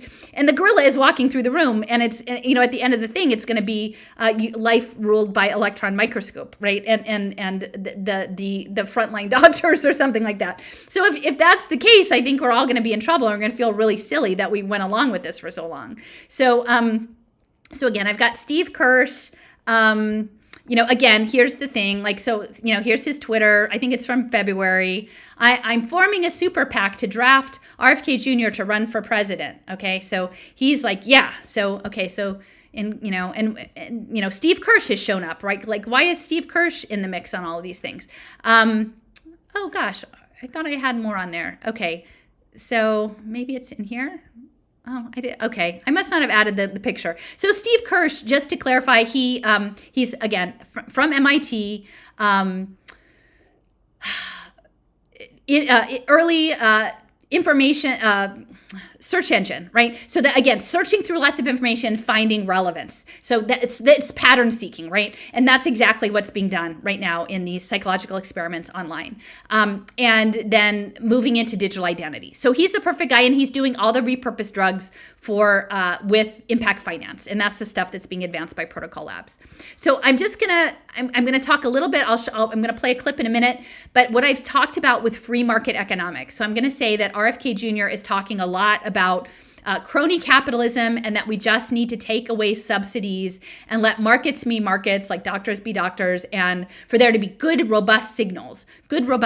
And so, and in the clip I'm going to show later, it's about an energy grid and creating energy markets with good signals in deregulation, to create a national grid and then deregulate it and let there be free market rule, which, as we know with Enron, that did not work out that well. And it's kind of crazy because I didn't realize that Natural Resources Defense Council created the, legal infrastructure that changed the way the power stuff was done in California. So I don't know if it would be a stretch to say that NRDC created the business opportunities for Enron's arbitrage trading in energy futures, but it kind of seems like it, because they did this in the mid 80s and Enron was in the early 2000s. So So you've got the signals. And before I've talked a little bit about, this is from my descent map, Bernard Lietaer, and how he was looking for an ecology of diverse currencies.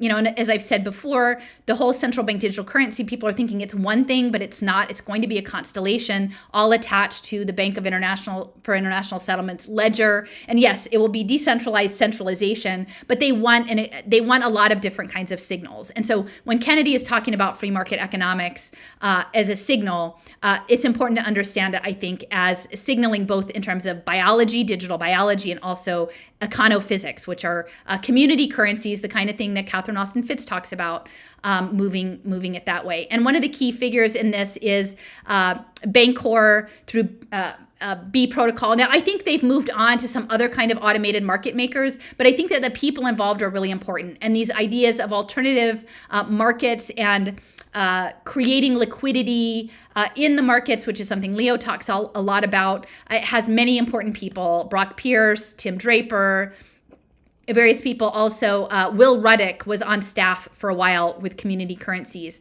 and he's developing the Serafu, the grassroots economics in Africa. Very interested in the signaling. And again, I think it's not just economic signaling, it's biomedical, but ultimately I think part of this biohybrid supercomputer may involve a psychic component, may involve an extrasensory component, a spiritual component, which is, I think, another reason beyond economic opportunity and systemic sort of domination, colonization approaches, why Africa and India are being targeted for these things. And grassroots economics, again, working with Cello, that Leo's talked about extensively over at Silicon Icarus. So when we're talking free market, what you're not going to hear Robert F. Kennedy Jr. talk about, I don't think, is token engineering, right? And the fact that people can emphasize the need for free markets and yet pretend that token engineering isn't a thing or isn't coming is a problem.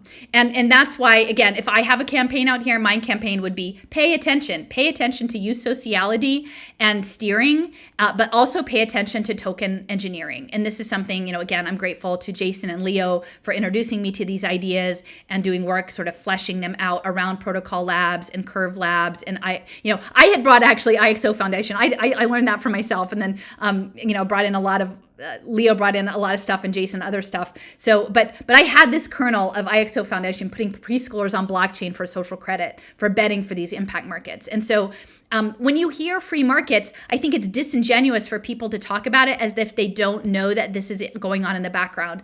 The planned at the very top level of the ecology of currencies, which are really being fed through this Schumacher Center. And, I know people who, been sold on the idea of community currency, not knowing about Web3, not knowing about token engineering, and they weren't supposed to know until it was too late to do anything about it. So they're going to tell a really nice story about regenerative economics, regenerative finance, local currencies before they pop in with the human steering at global scales, right, towards whatever our tokenized self-actualization that Trent McConaughey is always talking about. And this comes up to this sort of part, is that Galila Benartzi was connected to Bancor, and she held this big visioning summit up at Bretton Woods a few years back, I think in 2019, right before everything went crazy. And the keynote of that was Rianne Eisler, who I think is someone that a lot of people really admire, but she's a systems theorist. Again, she tells a really good story. But she and her husband, who was connected to the Navy in Princeton and the Psychosocial Adaptation and Moral Evolution group, right? That's quite a pair. Is that they were part of this general evolution research group in the 80s, using chaos theory to bring order to the world. And they were in partnership with Ervin Laszlo on that. And they had ties to the Omega Institute, which again was informed by Teilhard de Chardin. So it's weird to think of like free market economics bringing some sort of global brain, quote unquote, unity to the thing through this reframing of the commons. But I think that that's actually what's planned on happening. So I'm just going to throw out a few things. This isn't like a whole big unpacking of RFK Jr., but I just want to emphasize. So he was the senior attorney for the Natural Resources Defense Council from 1986 to 2017. So a long time. He wasn't an intern. He wasn't there for just a little bit of time. He spent the better chunk of his career doing this work. And essentially, this was corporate environmentalism. It was corporate work. It was framed, again, I would say the river keepers, the Hudson River Keeper structure. Think about what's coming with water. Think about what's coming with water programming. Think about what's coming with graphene filtration of water, because some of the things that Vantage Point was involved with, that Kennedy was on the board, were wastewater treatment to create fertilizers. And I think this wastewater treatment would likely also be a candidate for graphene lattice filtration systems. So think about the water programming and understand that, again, this was not a grassroots group. This was a group channeling millions and millions of dollars from some very high level sources, including impact finance. So, I've shared this clip before. This is a list of donors to the Natural Resources Defense Council, including, many millions of dollars provided by the Rockefeller Foundation. So again, it is disingenuous in some ways. Now, it's not saying that someone can't make a different choice and realize like, oh yeah, that 20 years I spent having my salary funded by these institutions could, in retrospect, that wasn't a good thing. And I'm allowing that he could totally say that. I don't think he has, and I don't think he will, because the reason that he's being put in a place to run for president is to support these interests, the interests that paid his salary for 20 years. I think, and unless, he could prove me wrong, and then I would be fine with that, and I would say, okay. But until that happens, I'm going to presume that the people who were behind the Natural Resources Defense Council, where he was senior attorney, are the people who are calling the tune of the piper, right? So we've got Apollo Management, Carnegie Corporation. Many of these are connected to education technology. So many of these names were familiar to me by following the privatization of education and looking at it, because I think what this is about is cybernetic control of consciousness, of natural life on this planet towards some biohybrid computer. So I came at it through the education door, which was really helpful because it unknowingly, and it's taken me 8 years to get here, but it was a very expansive view that was offered. If I was willing to keep walking and keep looking and keep following the money, it was a very expansive view tied to AI, artificial intelligence, connected to the education door, as well as to the built environment. But I didn't know that at the time. So Carnegie is central. I would say Carnegie is also known for its peace, the Carnegie Peace Endowment, the Carnegie Peace Palace, and the peace stuff is linked to cybernetics and homeostasis. Then you'll see a lot from ClimateWorks. So I'm pretty sure ClimateWorks is Tom Steyer. We're going to talk about Tom Steyer in a second. Ford Foundation, here's 2.4 million. Now he left in 2017, so maybe not, but the year he left, they were giving, $1.5 million to the Ford Foundation. The Gap very invested in privatization. League of Conservation Voters, a number from MacArthur. MacArthur is key. 3 million. Those aren't small numbers. These are while he was there. 3 million in 2015. They're behind the badge-based with Mozilla education, the learning ecosystems. You've got Rockefeller Brothers Fund. Several of those, Rockefeller Foundation, many, that's by far the largest. The Bauman Foundation, I need to look into that. David and Lucille Packard, they kind of team with the Hewlett-Packard Foundation on the education side of things. I don't know where they are in other spaces, but they're very much about, they helped set up the data infrastructure in San Jose that created Data Zone. So that was the Packards. Joyce, the Waltons, again, that's Walmart, one of the key players in education privatization. The Hewlett Foundation, which I've talked about recently with Lynn Davenport about open education resources, because they were the major funder. So this is a lot of money. I would assume as the lead attorney that he would understand what these interests were and how to keep them happy. It is what it is, but I don't think that you can say that he is somehow coming from the fringe. He's definitely in the establishment. he was a managing partner for Vantage Point Venture Partners. So he was on their Clean Tech Advisory Council in 2007. So clean tech. And then he became, let's see, it says, they have announced the appointment as a venture partner and a member of the clean tech investment team, Robert F. Kennedy Jr. And this was in 2009. And I've seen things as late as 2014. They tell me that he's not part of it anymore, but it's interesting. I don't know if anyone else can find a LinkedIn for him. This is the kind of thing normally people would have, on their LinkedIn profiles is, their dates for something like this if they were on the board for a certain amount of time, but you can't find it. I think I found one, but it just had education and it didn't have any jobs or anything. So you would think that a presidential candidate would sort of flesh that out a little bit more so we could get a sense of who he was and what his experience is. But so far, I haven't found it. So again, as of 2019, he was a managing partner. And, the thing that's very frustrating to me is like a year or so ago, I think it was December of 2021, I had like a very pointed exchange by email with Mary Holland, who's a lawyer for RFK Jr.'s fund, and Michael Caine, who was someone who I'd been in touch with about the education because his background was in education about these issues. And they were literally gaslighting me just to tell me like, oh, he wasn't a partner, or it didn't really matter. He wasn't really doing anything, or he only ever was involved in a surfboard thing or whatever. But it isn't. That's not accurate. And in here it says that he has taken board positions on 2 portfolios, Premium Power, a manufacturer of energy storage, and Ostara Nutrient Recovery, a wastewater remediation. And then later on, he's really pitching BrightSource, which is this alternative energy thing with mirrors and stuff in the desert. He did take active roles in this, and it's clear from how he speaks that he was very active in the alternative energy space. Very, very active.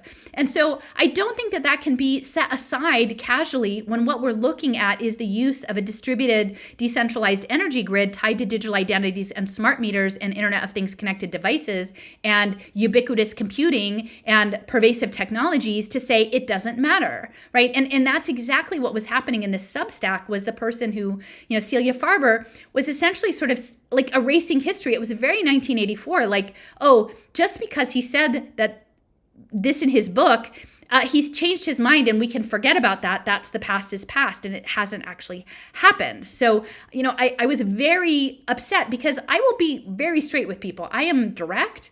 I am not mean-spirited, but don't gaslight me and don't treat me like I'm an idiot, right? And I think that they're going to have to figure out, if he's going to run this candidacy, how to talk to people, unless they can get everyone trained in the Stigmergic and computer to explain this, right? Tell me how this is going to work with your energy interests and your environmental interests, and you're being funded for years and years by the people who are privatizing education and turning it into a digital video game, that somehow you're the freedom candidate. Like, and maybe you are the freedom candidate is if it's free dom with the capital DOM, domination, right? It's like the backdoor freedom candidate.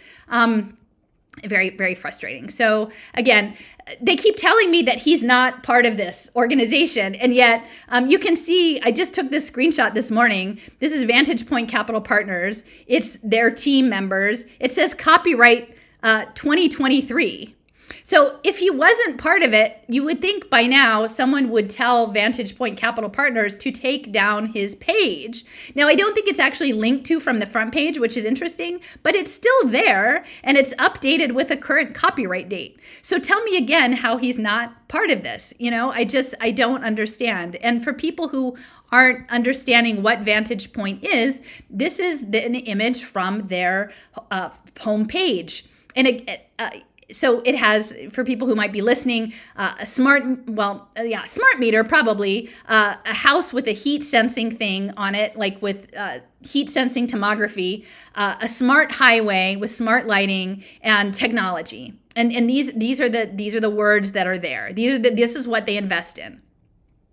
LED lighting, okay? So we know this is part of optogenetics. Biochemicals and fuels. Electric vehicles. Okay, so tell me about the electric cars and all the nonsense, right? This is what they're investing in.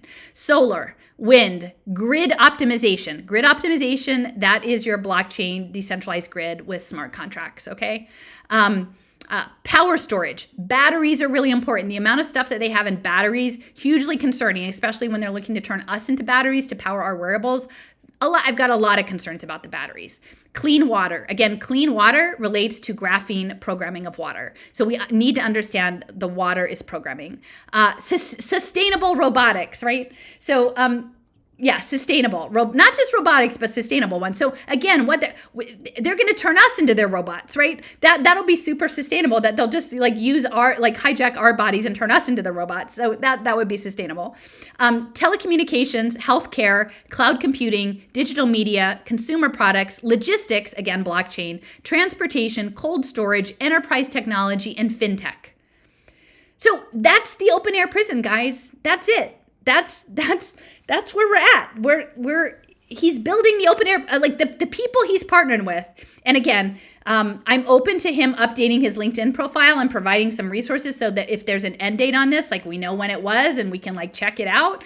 But as far as I'm concerned, this copyright 2023 here, indicates it's still active. So, what are we to say? He has some accounting to do for what's coming. And, this is the portfolio page. They have current portfolio companies. They have 4. Genomatica. Okay, so that looks like genome stuff. It's got 3 little hexagons there. Sustainable chemicals and production. That looks like bioreactors, to be honest. Amprius, advanced lithium ion batteries. Bright Source, that's the thing he's talked about before. Utility scale solar thermal power plants. And Pica 8, open networking. Switching solutions. And again, a lot of the stuff that's coming is about switching and circuitry. So I'm just going to scroll through the portfolios just so you can see some of these. Now, these are the ones they've exited, so, for what it's worth. But they've got Touch Tunes, interactive entertainment, Solazyme, advanced bioproducts, Alert Me, home energy management. Let's see. Optical networks. So we're moving into optical computing. Tesla. I think he was actually involved in the Tesla investment stuff. LiveScribe, digital note taking. Social media recruiting acquired by Workday. Energy efficient storage. Biopharmaceuticals. Anthera. Oh, look, Conceptus. Assure birth control systems. CGI, small molecule therapies acquired by Gilead. Axon Technologies, micro-optical products acquired by Volcano. Interactive sports platform, that has to do with teaming, Fan IQ. LED epitaxial wafers, LED lights, that's connected to the optoelectronics. Inexite, visualization and search. Voice over IP border control solutions, okay, KGOR, we've got border controls. Let's see, spatial wireless, networking switching solutions, BridgeLux, advanced solid state LED lighting, liquid robotics. Okay, yeah, so Mary was like, oh no, Allison, he was only ever advised them on a surfboard. It's just an ocean surfboard. Well, it turns out that this ocean surfboard is connected, I think, with Lockheed. It was either Boeing or Lockheed. And it was had links in with part of the DARPA ocean challenge. It's an ocean drone. This is an ocean drone, okay? Accelerex, biomanufacturing, acquired by GE Healthcare.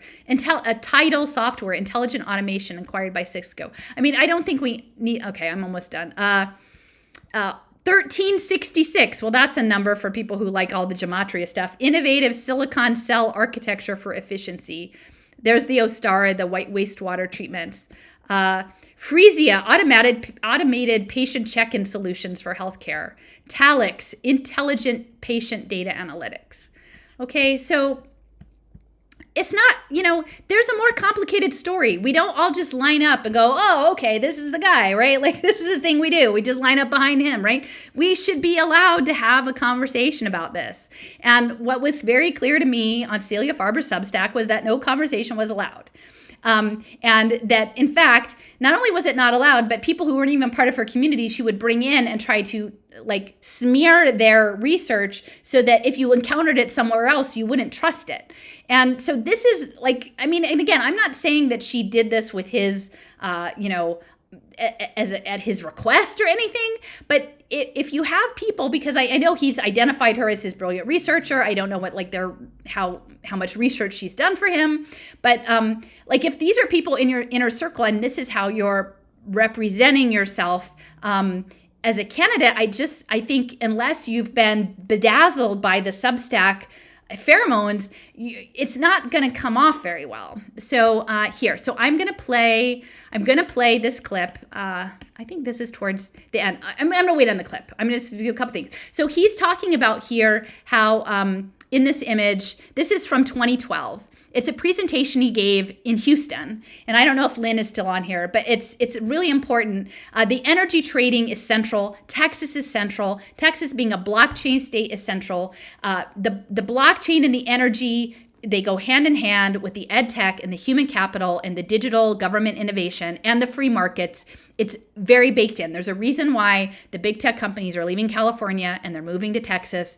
And so he's in Houston and he's pitching this to the energy interest in Houston about creating a national grid and then running it on free market economics. Now, what he doesn't say, and he's just telling, like, this is great, we'll have great signals, everything will be good, it won't be crony capitalism. And by the way, like, we set up with Natural Resources Defense Council, we set up the law to make California use less energy than everybody else because we're doing it for the common good. Right? He's like, there's bad incentives for the energy market. And I'm not saying that the current energy market is great, but it's that they're not telling the full truth. The future is setting up the digital commoning on blockchain and then using it, putting us in the outside-in robot to program our well-being according to some outside program, and then making us live inside it like we're in some sort of gerbil cage. That's what actually is going to be framed as a public good, as a digital public good. And that would have been in development by 2012, right? And so whether he knew that exactly or not, but he should know it now. Because if you're going to be a presidential candidate and you have your supporters who are on Substack, who are funded by Andreessen Horowitz, who are the lead financiers of Web3 technologies, you probably better get up to speed on what Web3 actually is. And the energy grids are a central piece of that. So, anyway, but what he doesn't say in terms of his whole free market analysis, he doesn't bring up Enron, right? He doesn't say, oh, we remade the rules and the free market is great. Oh, because we're just going to pretend the Enron California energy crisis didn't happen. And what happened, and I can't run this clip because every time I do, they say, oh, copyright infringement or something. But there was a documentary called The Smartest Guys in the Room about Enron. And it's important because the Enron people are still coming back into things in the human capital speculation space. And what they did was they did arbitrage. And so there were crazy incentives for them to create a crisis and then resolve it. And then they did things that were really crooked and terrible within the playground that evidently Natural Resources Defense Council created for California to wreck it. Now, that's not part of the presentation that he's telling to Houston, although clearly the people in Houston would know. They would know exactly what happened with California energy trading and how terrible it was. So from this article, and it was an academic article, I'll just read, it says from the Business History Review, Enron and the California energy crisis, the role of networks in enabling organizational corruption. And this is from January of 2020. And so this is an academic article about how the corruption happened. And this is the introductory paragraphs. On June 25th, 2003, the Federal Energy Regulatory Commission revoked Enron's market-based authority, effectively its license to trade wholesale energy, ruling that the company's Oregon-based West Power Division had manipulated neighboring California's wholesale electricity markets via various gaming practices. Okay, so gaming. Now, what I'm saying is Substack is a game. It's a game. If you don't see it as a game, you don't understand it, okay? So as a consequence, Enron was found to have severely disrupted energy markets throughout the western states, contributing to a prolonged shortage of energy supply that would ultimately become known as the California energy crisis.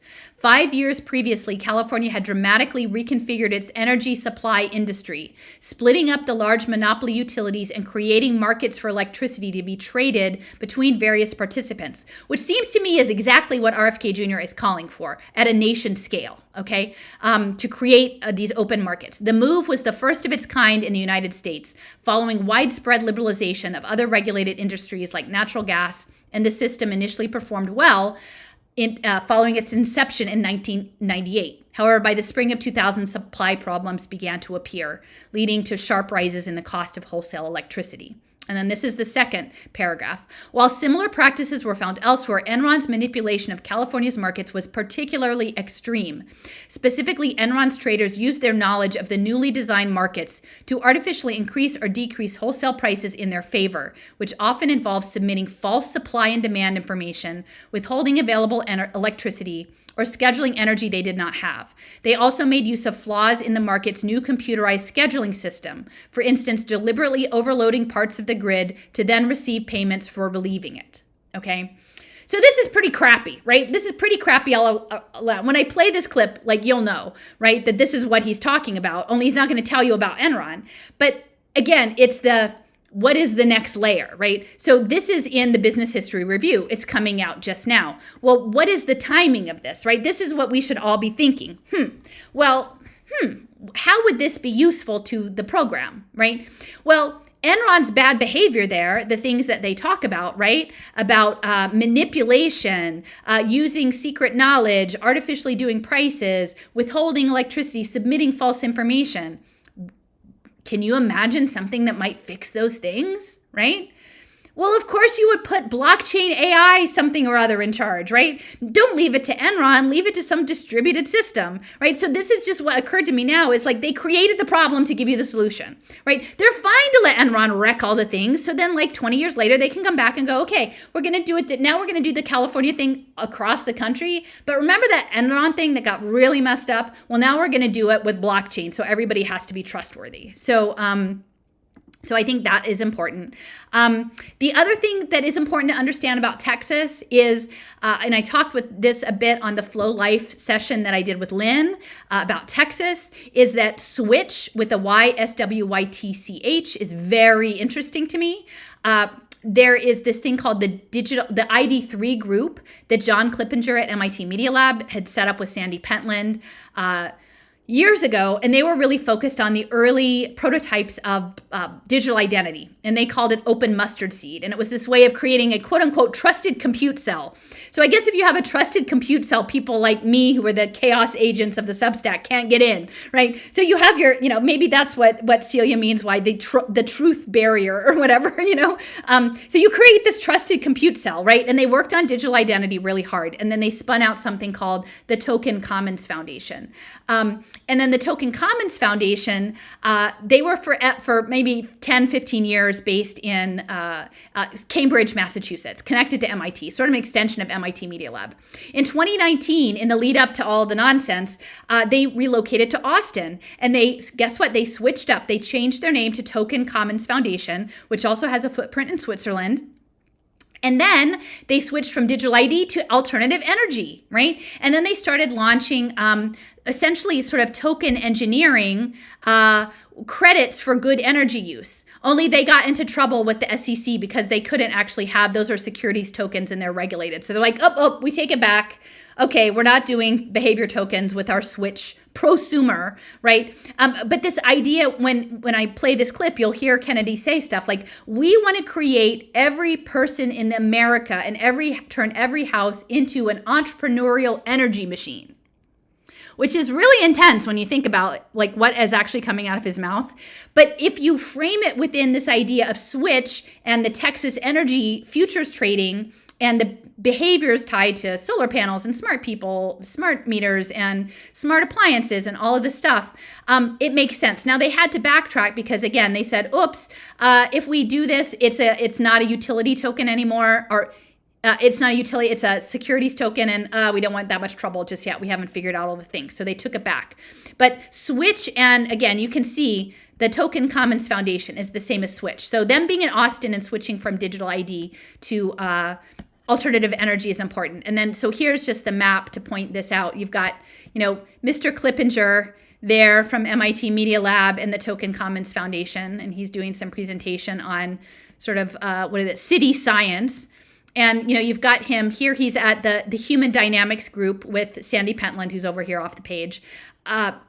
He's advising the Aspen Institute, which is deep player in impact finance, the Santa Fe Institute, deeply into complexity theory, and he's running this thing called the ID3 Institute for Institutional Innovation and Data-Driven Design. And he's also promoting these Windhover principles, which is digital identity, developed in partnership with Ripple Labs. And several people have asked me if I talked a lot about Ripple. I haven't done a ton, but this is sort of part of it. And interestingly, a co-founder is this guy, Dan Harpel, who does supply chains of everything and is working on open music.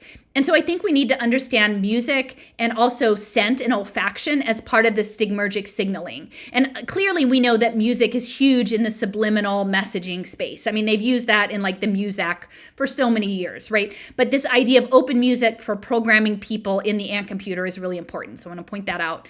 And then they've moved over to the token commons from Boston to Austin, but they still have this footprint over in Switzerland. And here I just have an image of Texas Republicans. Again, they want to make the state the center of the cryptocurrency universe. What this headline doesn't say is that actually blockchain is about much more than cryptocurrency. And what they're doing is they're moving forward with digital government that will be tied to blockchain and human capital finance. And they're using blockchain already in the education systems and the credentialing systems. As long as they can make it about cryptocurrency, they don't have to talk about the other stuff. And even I would say that the crypto mining is probably a setup for a transition to a decentralized grid that has some sort of other innovative kinds of, energy generation, I think, that are coming.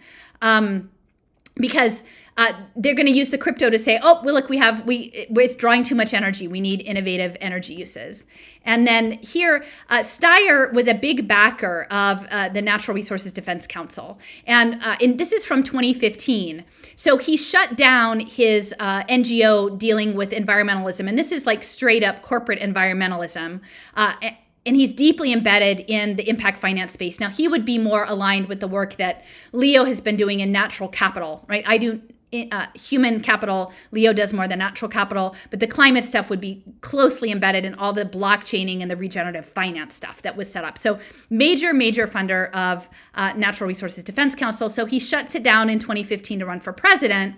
But then from the same article, it says that, so there was an email sent out that the California-based energy policy operation would shift to Next Gen Climate America, a nonprofit led by the Natural Resources Defense Council, climate advocacy veteran Dan Lashoff, and co-located with Tom Steyer's political organization, Next Gen Climate Action. So it sounds like they're pretty much the same thing, right? Here, like, oh yeah, we're going to shut it down, but we're going to like reopen it with our buddy over here that we're co-located with, right? So like on paper, we shut it down, but not really.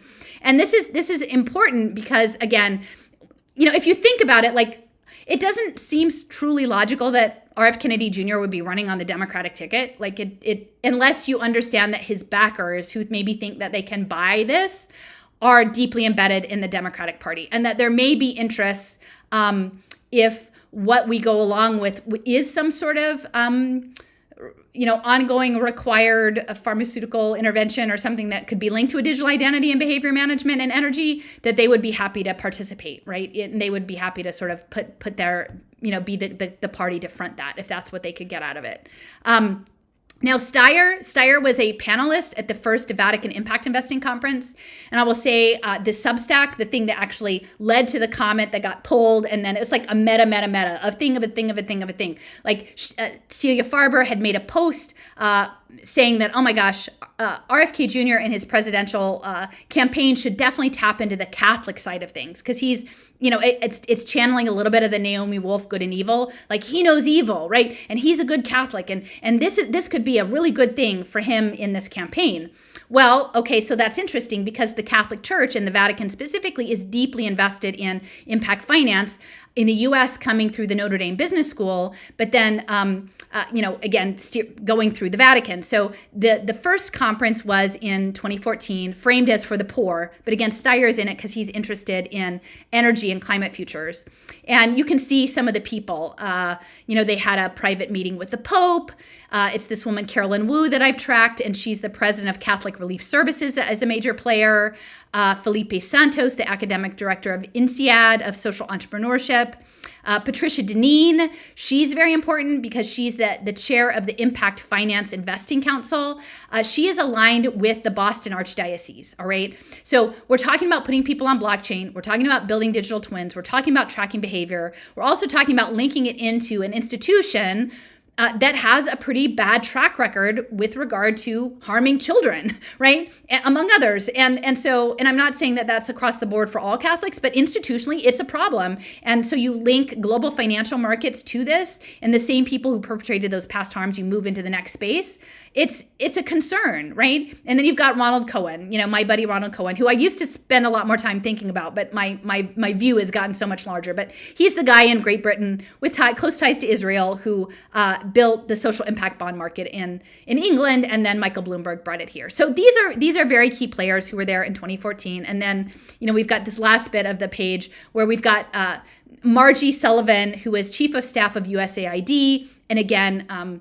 The USAID, the humanitarian aid, was the early pilot for what's going to come back, boomerang back to everybody using blockchain humanitarian aid. She moderated a panel on, transformational change, and Tom Steyer was on that panel as representing the next gen climate stuff, as well as John Rogers, executive vice president, chief of staff, and secretary to the board of Goldman Sachs.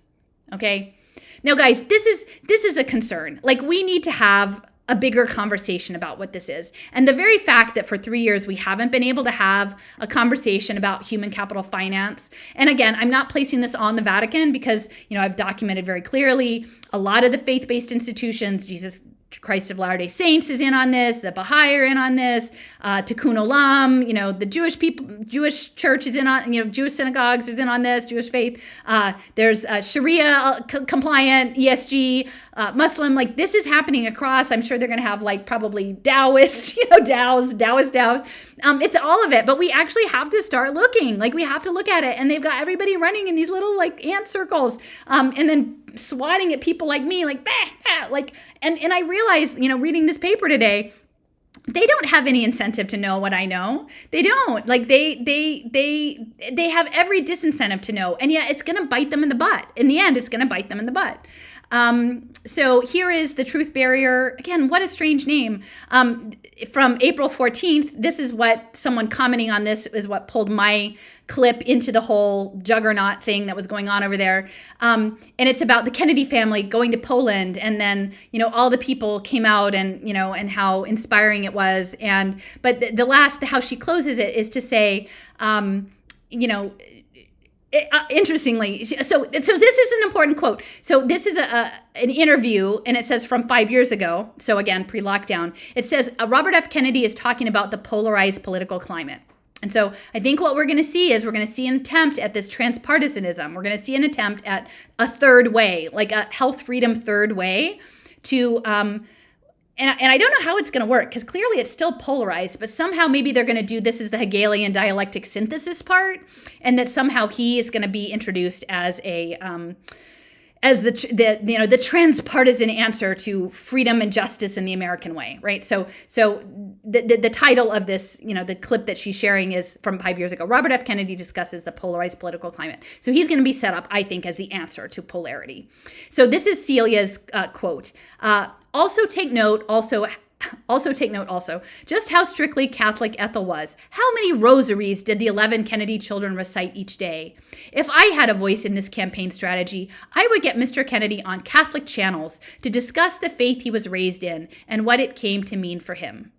And again, I'm not trying to dismiss in any way people's faith, because I think faith is truly super important. I would say be skeptical of institutions, because the institutions have been pulled into the ant computer very, very, very clearly.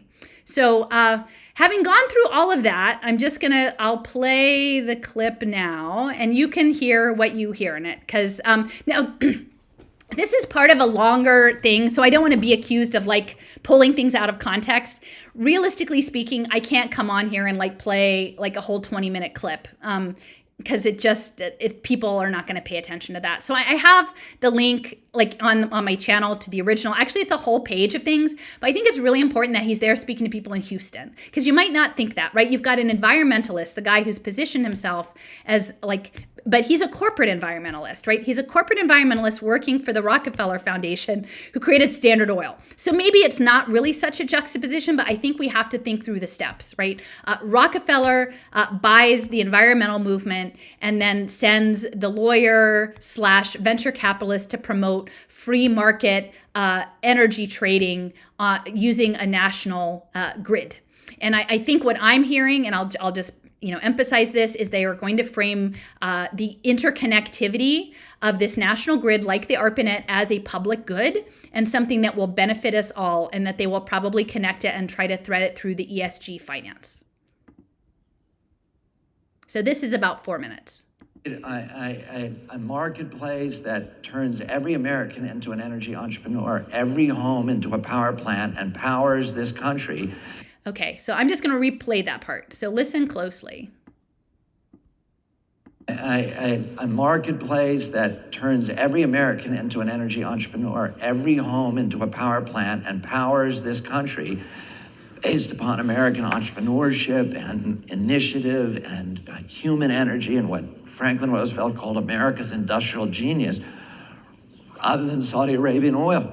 Okay, so we're bringing it home, right? But then we are going to be the energy. And I think that's really important to think about, right? Like turning us, did we decide we wanted to be energy entrepreneurs? Like, I don't know when I signed up, like, to like when I got a mortgage for my house, that I thought I was becoming an American entrepreneur of my energy. But this is going to be linked to, I think, wearable technologies and smart housing. And this is, I think, if you look at it in this way, the bringing online of a flow with, again, Adam Newman, the supposedly chastened Adam Newman, and Mark Andreessen in Web3, how this would fit into that agenda. And, we can do that. We have the capacity to do that. I'll just tell you, we have an irrational marketplace right now. In 49 states, the way that utilities make money is by burning as much energy as possible. So my group, Natural Resources Defense Council, rewrote the rules in California in 1982. Okay, so they rewrote the rules in California. Now, this was a shocker to me because I was very familiar with the Enron situation, because these people are playing in the human capital finance space still, right? But essentially, and I don't know, maybe they rewrote the rules, and the rules that Enron was playing by were somehow a different set of rules. But like, it seemed to me that they shaped the landscape that he's talking about, which is the free market. So that the way that utilities make money in California is by conserving energy and reducing the use of carbon-based fuels. So, and this was not a radical idea. Now, again, the carbon-based fuels, I have, and Allison out there from Vermont, I've been meaning to put, she sent me a really important article that was telling, like, essentially they're trying to stop using wood stoves in Vermont, like to stop people from using wood in Vermont, and which is kind of crazy, because honestly, the East Coast is far more wooded now than it was in the early 19th century. And that's part of, I mean, can you imagine trying to heat a home like an old wooden farmhouse in Vermont on electric power? You would be bankrupted. And maybe that's the point, is to bankrupt people out of their homes with the energy supply and then push them into some smart pod housing. But I think that again, the decarbonization has real apparent impacts. And I'm not sitting here saying like I'm a proponent, like I'm advocating for the Koch brothers or anything. I'm absolutely not. But I do think that we need to have a more reasonable understanding if we're rolling into this Web3 energy circuitry. And I see here, Washington Sean is in the comments. We're talking about the Department of Energy and Genomics, and how, the Human Genome Project and Los Alamos, and the interface of energy with biology, right? The digital biology, that we have to understand that these circuits aren't something that are just in our smart meter. Like, literally, the circuitry that is going to be pulsing through us is going to be affecting how our biological function and our mental function happens. And who knows, it may already be happening already, because I was very shocked to see what unfolded on that Substack. Before we had deregulation in this country, the way that utilities made money is they would, it's a regulated industry because it's a monopoly. So they have to go to the Public Utility Commission and say, I want to build a dam, a capital project. It's going to cost $100 million. We want to make 15% profits per year. And we want your permission to build the dam and then to integrate our profits into the rate base so that all the ratepayers pay us back for the dam over time and give us a profit annually. They had to show need, and the PUC would stamp it, approved, and they'd go ahead and build it. And they made guaranteed profit. So today in California, the utility CEOs will go to the Public Utility Commission and say, we want to tear the Edison light bulbs out of 1 million homes and replace them at our cost with LED light bulbs that provide better light and that use 12% of the energy. All right, so this is important. I want you to hear what he says. So he's connecting a dam and talking about how they finance the dam and their profit to interventions in your home and smart housing. Now, he leads with lights. Now, you remember how when I went through the Vantage Point Capital Partners portfolio, and again, these were exited investments, but there were quite a few LED light companies, right? So he's not coming here saying like, well, later on he does talk about Bright Hive and the energy thing, but he's here selling, again, which hat is he wearing? Is he wearing the venture capitalist investor in batteries and LED lights, or is he wearing it in the environmental, or is it just hybrid? And we're just supposed to presume that the new version of environmentalism means we're going to tear out a bunch of stuff and sell you a bunch of new crappy stuff that will spy on you, right? And that's where it's at. And it's important to understand too, I think a lot of people we don't really like LED lights. I'm not a fan of LED lights at all. And that these lights now, again, they're moodable and they're tunable. And I think that there is this idea that eventually, they're going to be using light-based frequency to program people, right? And this is not outrageous. Like literally the science is there to do that, like not at scale yet, but they're doing it in lab settings to use these devices to tune it. So if you create a smart housing and then you create revenue streams based on the behavior of people in the housing using things that you've made them put in their house, that is very concerning. So he's going to go on and talk about some other things. We want to go into 1 million homes and tear out the antiquated hot water boilers and air conditioners and replace them with more efficient models that use 8 or 10% of the energy. It's going to cost us $100 million. We want to make 15% profits, and they stamp it approve, and they go ahead and do it. And as a result of that law, utilities in California make money by doing good things. Okay, so this is the well-being argument, right? So who's saying, now I know that, and I know there's a lot of issues around the California wildfires and the actual source of those wildfires. I know, so, and I hold those concerns as well. But there are also aspects of like the degrading in the electrical infrastructure that might have led to some of the fires as well. And so whether or not that was the actual source of all the fires or some of the fires, but the idea of like this free market and that they're making money by doing good things. The reality is in the aftermath of that, it's not a wonderful thing in California, like the energy over there. It's not the promised land, shall we say, right? And so if they say by doing good things, who gets to decide what the good thing is, right? And that's my concern with the distributed or decentralized autonomous organization, the DAOs, and the framing of the token engineering, again, with Switch, with the Token Commons Foundation, with the digital identity, is that someone's going to be deciding well-being, right? And they're going to say it's well-being, and then it's going to be a totalitarian well-being. Instead of making money by doing bad things to the rest of us. And that's how the free market ought to work. You have to rationalize the free market so that it serves the public. So that's it. That's the Commons Foundation. Rationalize the market so it serves the public. That is token engineering. And that token engineering is going to be applied to a blockchain decentralized energy grid. Rather than destroys the public interest. As a direct result of that law, Californians today use half the energy that everybody else in our country uses. Californians use 6,000 kilowatt hours per year. The rest of us use between 11 and 14,000. That means that every product that's made in California is going to be cheaper because they use half the energy to make it. The ironic thing about that is I'm realizing that like the things, like they talk about products, like I think what's moving forward, we're just going to more and more exist with digital products. I actually tried to send like a tiny little thing to across the border to Canada last week. Literally, it was a 6-inch by 10-inch envelope, and it was maybe a little over a 1/4 inch thick, so it wasn't machinable, I guess. It cost me $40 to mail that to Canada. And I said, is there, like, it doesn't have to go super fast. Is there any other option? They're like, no, it can only go international priority. And then I said, oh, well, can you tell me when it's due to arrive? And they said, no, we can't. So they're like, and I kind of joked with the people in the line at the post office. I said, okay. And a guy next to me is like, yeah, I tried to send a box of clothes to my daughter in college in some other country. And like, it cost $400, or something like that to mail the thing. And so I think that really, like, in all these ways, we're going to be squeezed into like just having digital items, right? Everything is just going to be NFT. And that's part of I think that this perfect day or the pervasive day, this idea that you would have, like, I don't know, a linen, some sort of natural sheath, and everybody wears the same coveralls, only you can project your NFTs on them or something. And that's what goes for fashion in the sustainable climate.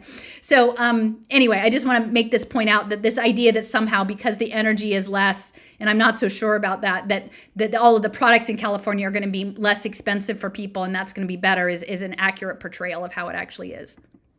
So, and now, this is what makes sense. We need a marketplace, and when we develop that kind of marketplace, we all are going to experience the prosperity of it. And now he's talking to Houston energy people, right?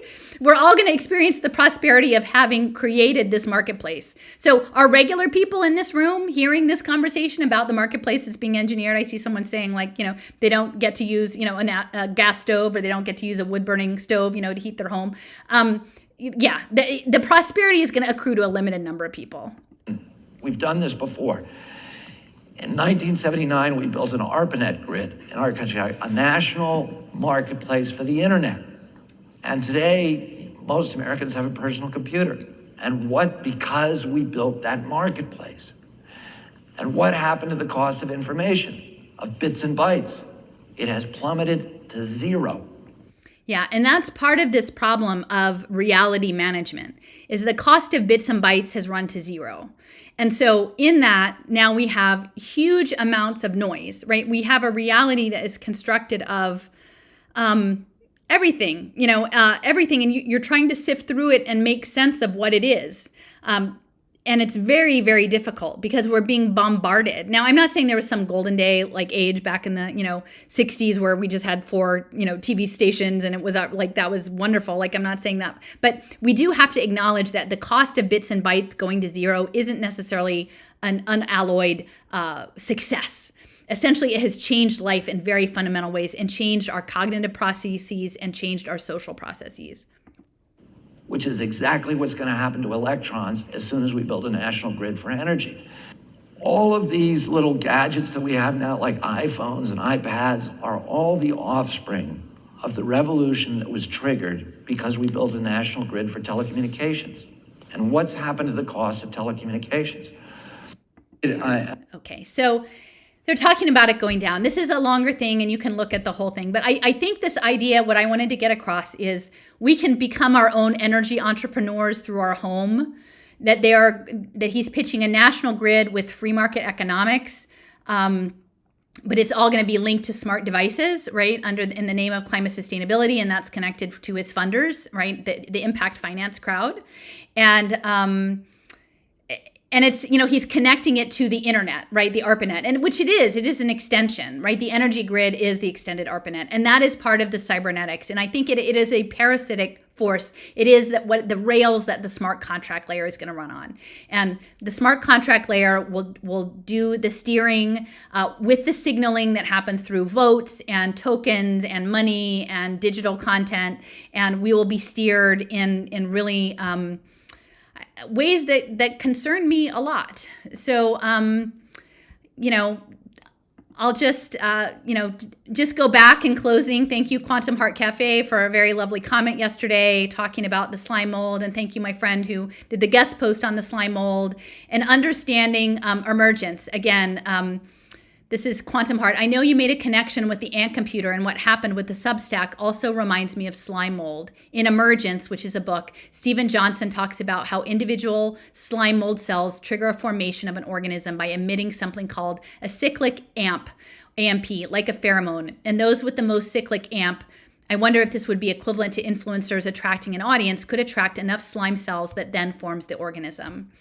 And so I think in this, and then, I go on to sort of talk a little bit about the polarity and this representation of polarity in the aurora borealis, which aurora has its own sort of meaning in the space as well. But the magenta and the green and the polarization and the slime mold and moving us in this direction. What if the entire health freedom thing was the simulation? What if this whole idea of a movement was an evolutionary social simulation modeling program gone live, right? What if the rise and fall of personalities, the creation of influencers, the creation of cohorts, the building up of these blockchain or other emerging technology media platforms and the feedback loops. What if this was all really like a polarizing simulation game, right? And what if, at the end of the day, we end up with a situation where people are, on the one hand, feeling like they are very empowered, but they're only empowered within this digital garden. They don't trust anything outside of it, and they're somewhat incapacitated to actually function in the real world because they're so used to actually operating within digital worlds that are created for them, and they're operating from this idea of the let me see, I'll pull it up again. The no, not that one. The peripheral, they're operating from their peripheral space, right? The peripheral attitude shift, because they're kept constantly in motion and disturbed, and then offered shelter within the warm, cozy bosom of their programmed community. And it's sad. It's a sad situation, and honestly, I'm honestly very concerned with where things are going, because I can see a future of efficiently managed pandemics with early treatment protocols funded by billionaires and people who developed mRNA technologies in the white coats that were framed as the resistance. I can see that happening, and that doesn't feel good to me at all. That doesn't feel good to me at all. And I think that these Substacks are a big part of it. So anyway, I've gone on for way too long here, but I want to thank you for processing this with me. Again, I'm not trying just to stir the pot. I feel like in some ways this thing with the Substacks extending into a fifth day is either stirring the pot or doing one of these A/B testing things going on. I really am hoping that we can talk about the function of the machine that we're in, so that we can have a better understanding of it. And I do feel like it's sort of like a card trick or a magician's trick. Once you see it, once you see how it works, you're less susceptible to it next time. And so I just invite you to consider, when you're in spaces, whether they're Substacks or whether they're other things that have these built-in communities with signaling, that you think about what I presented today. So anyway, thank you very much, everybody. Talk to you later.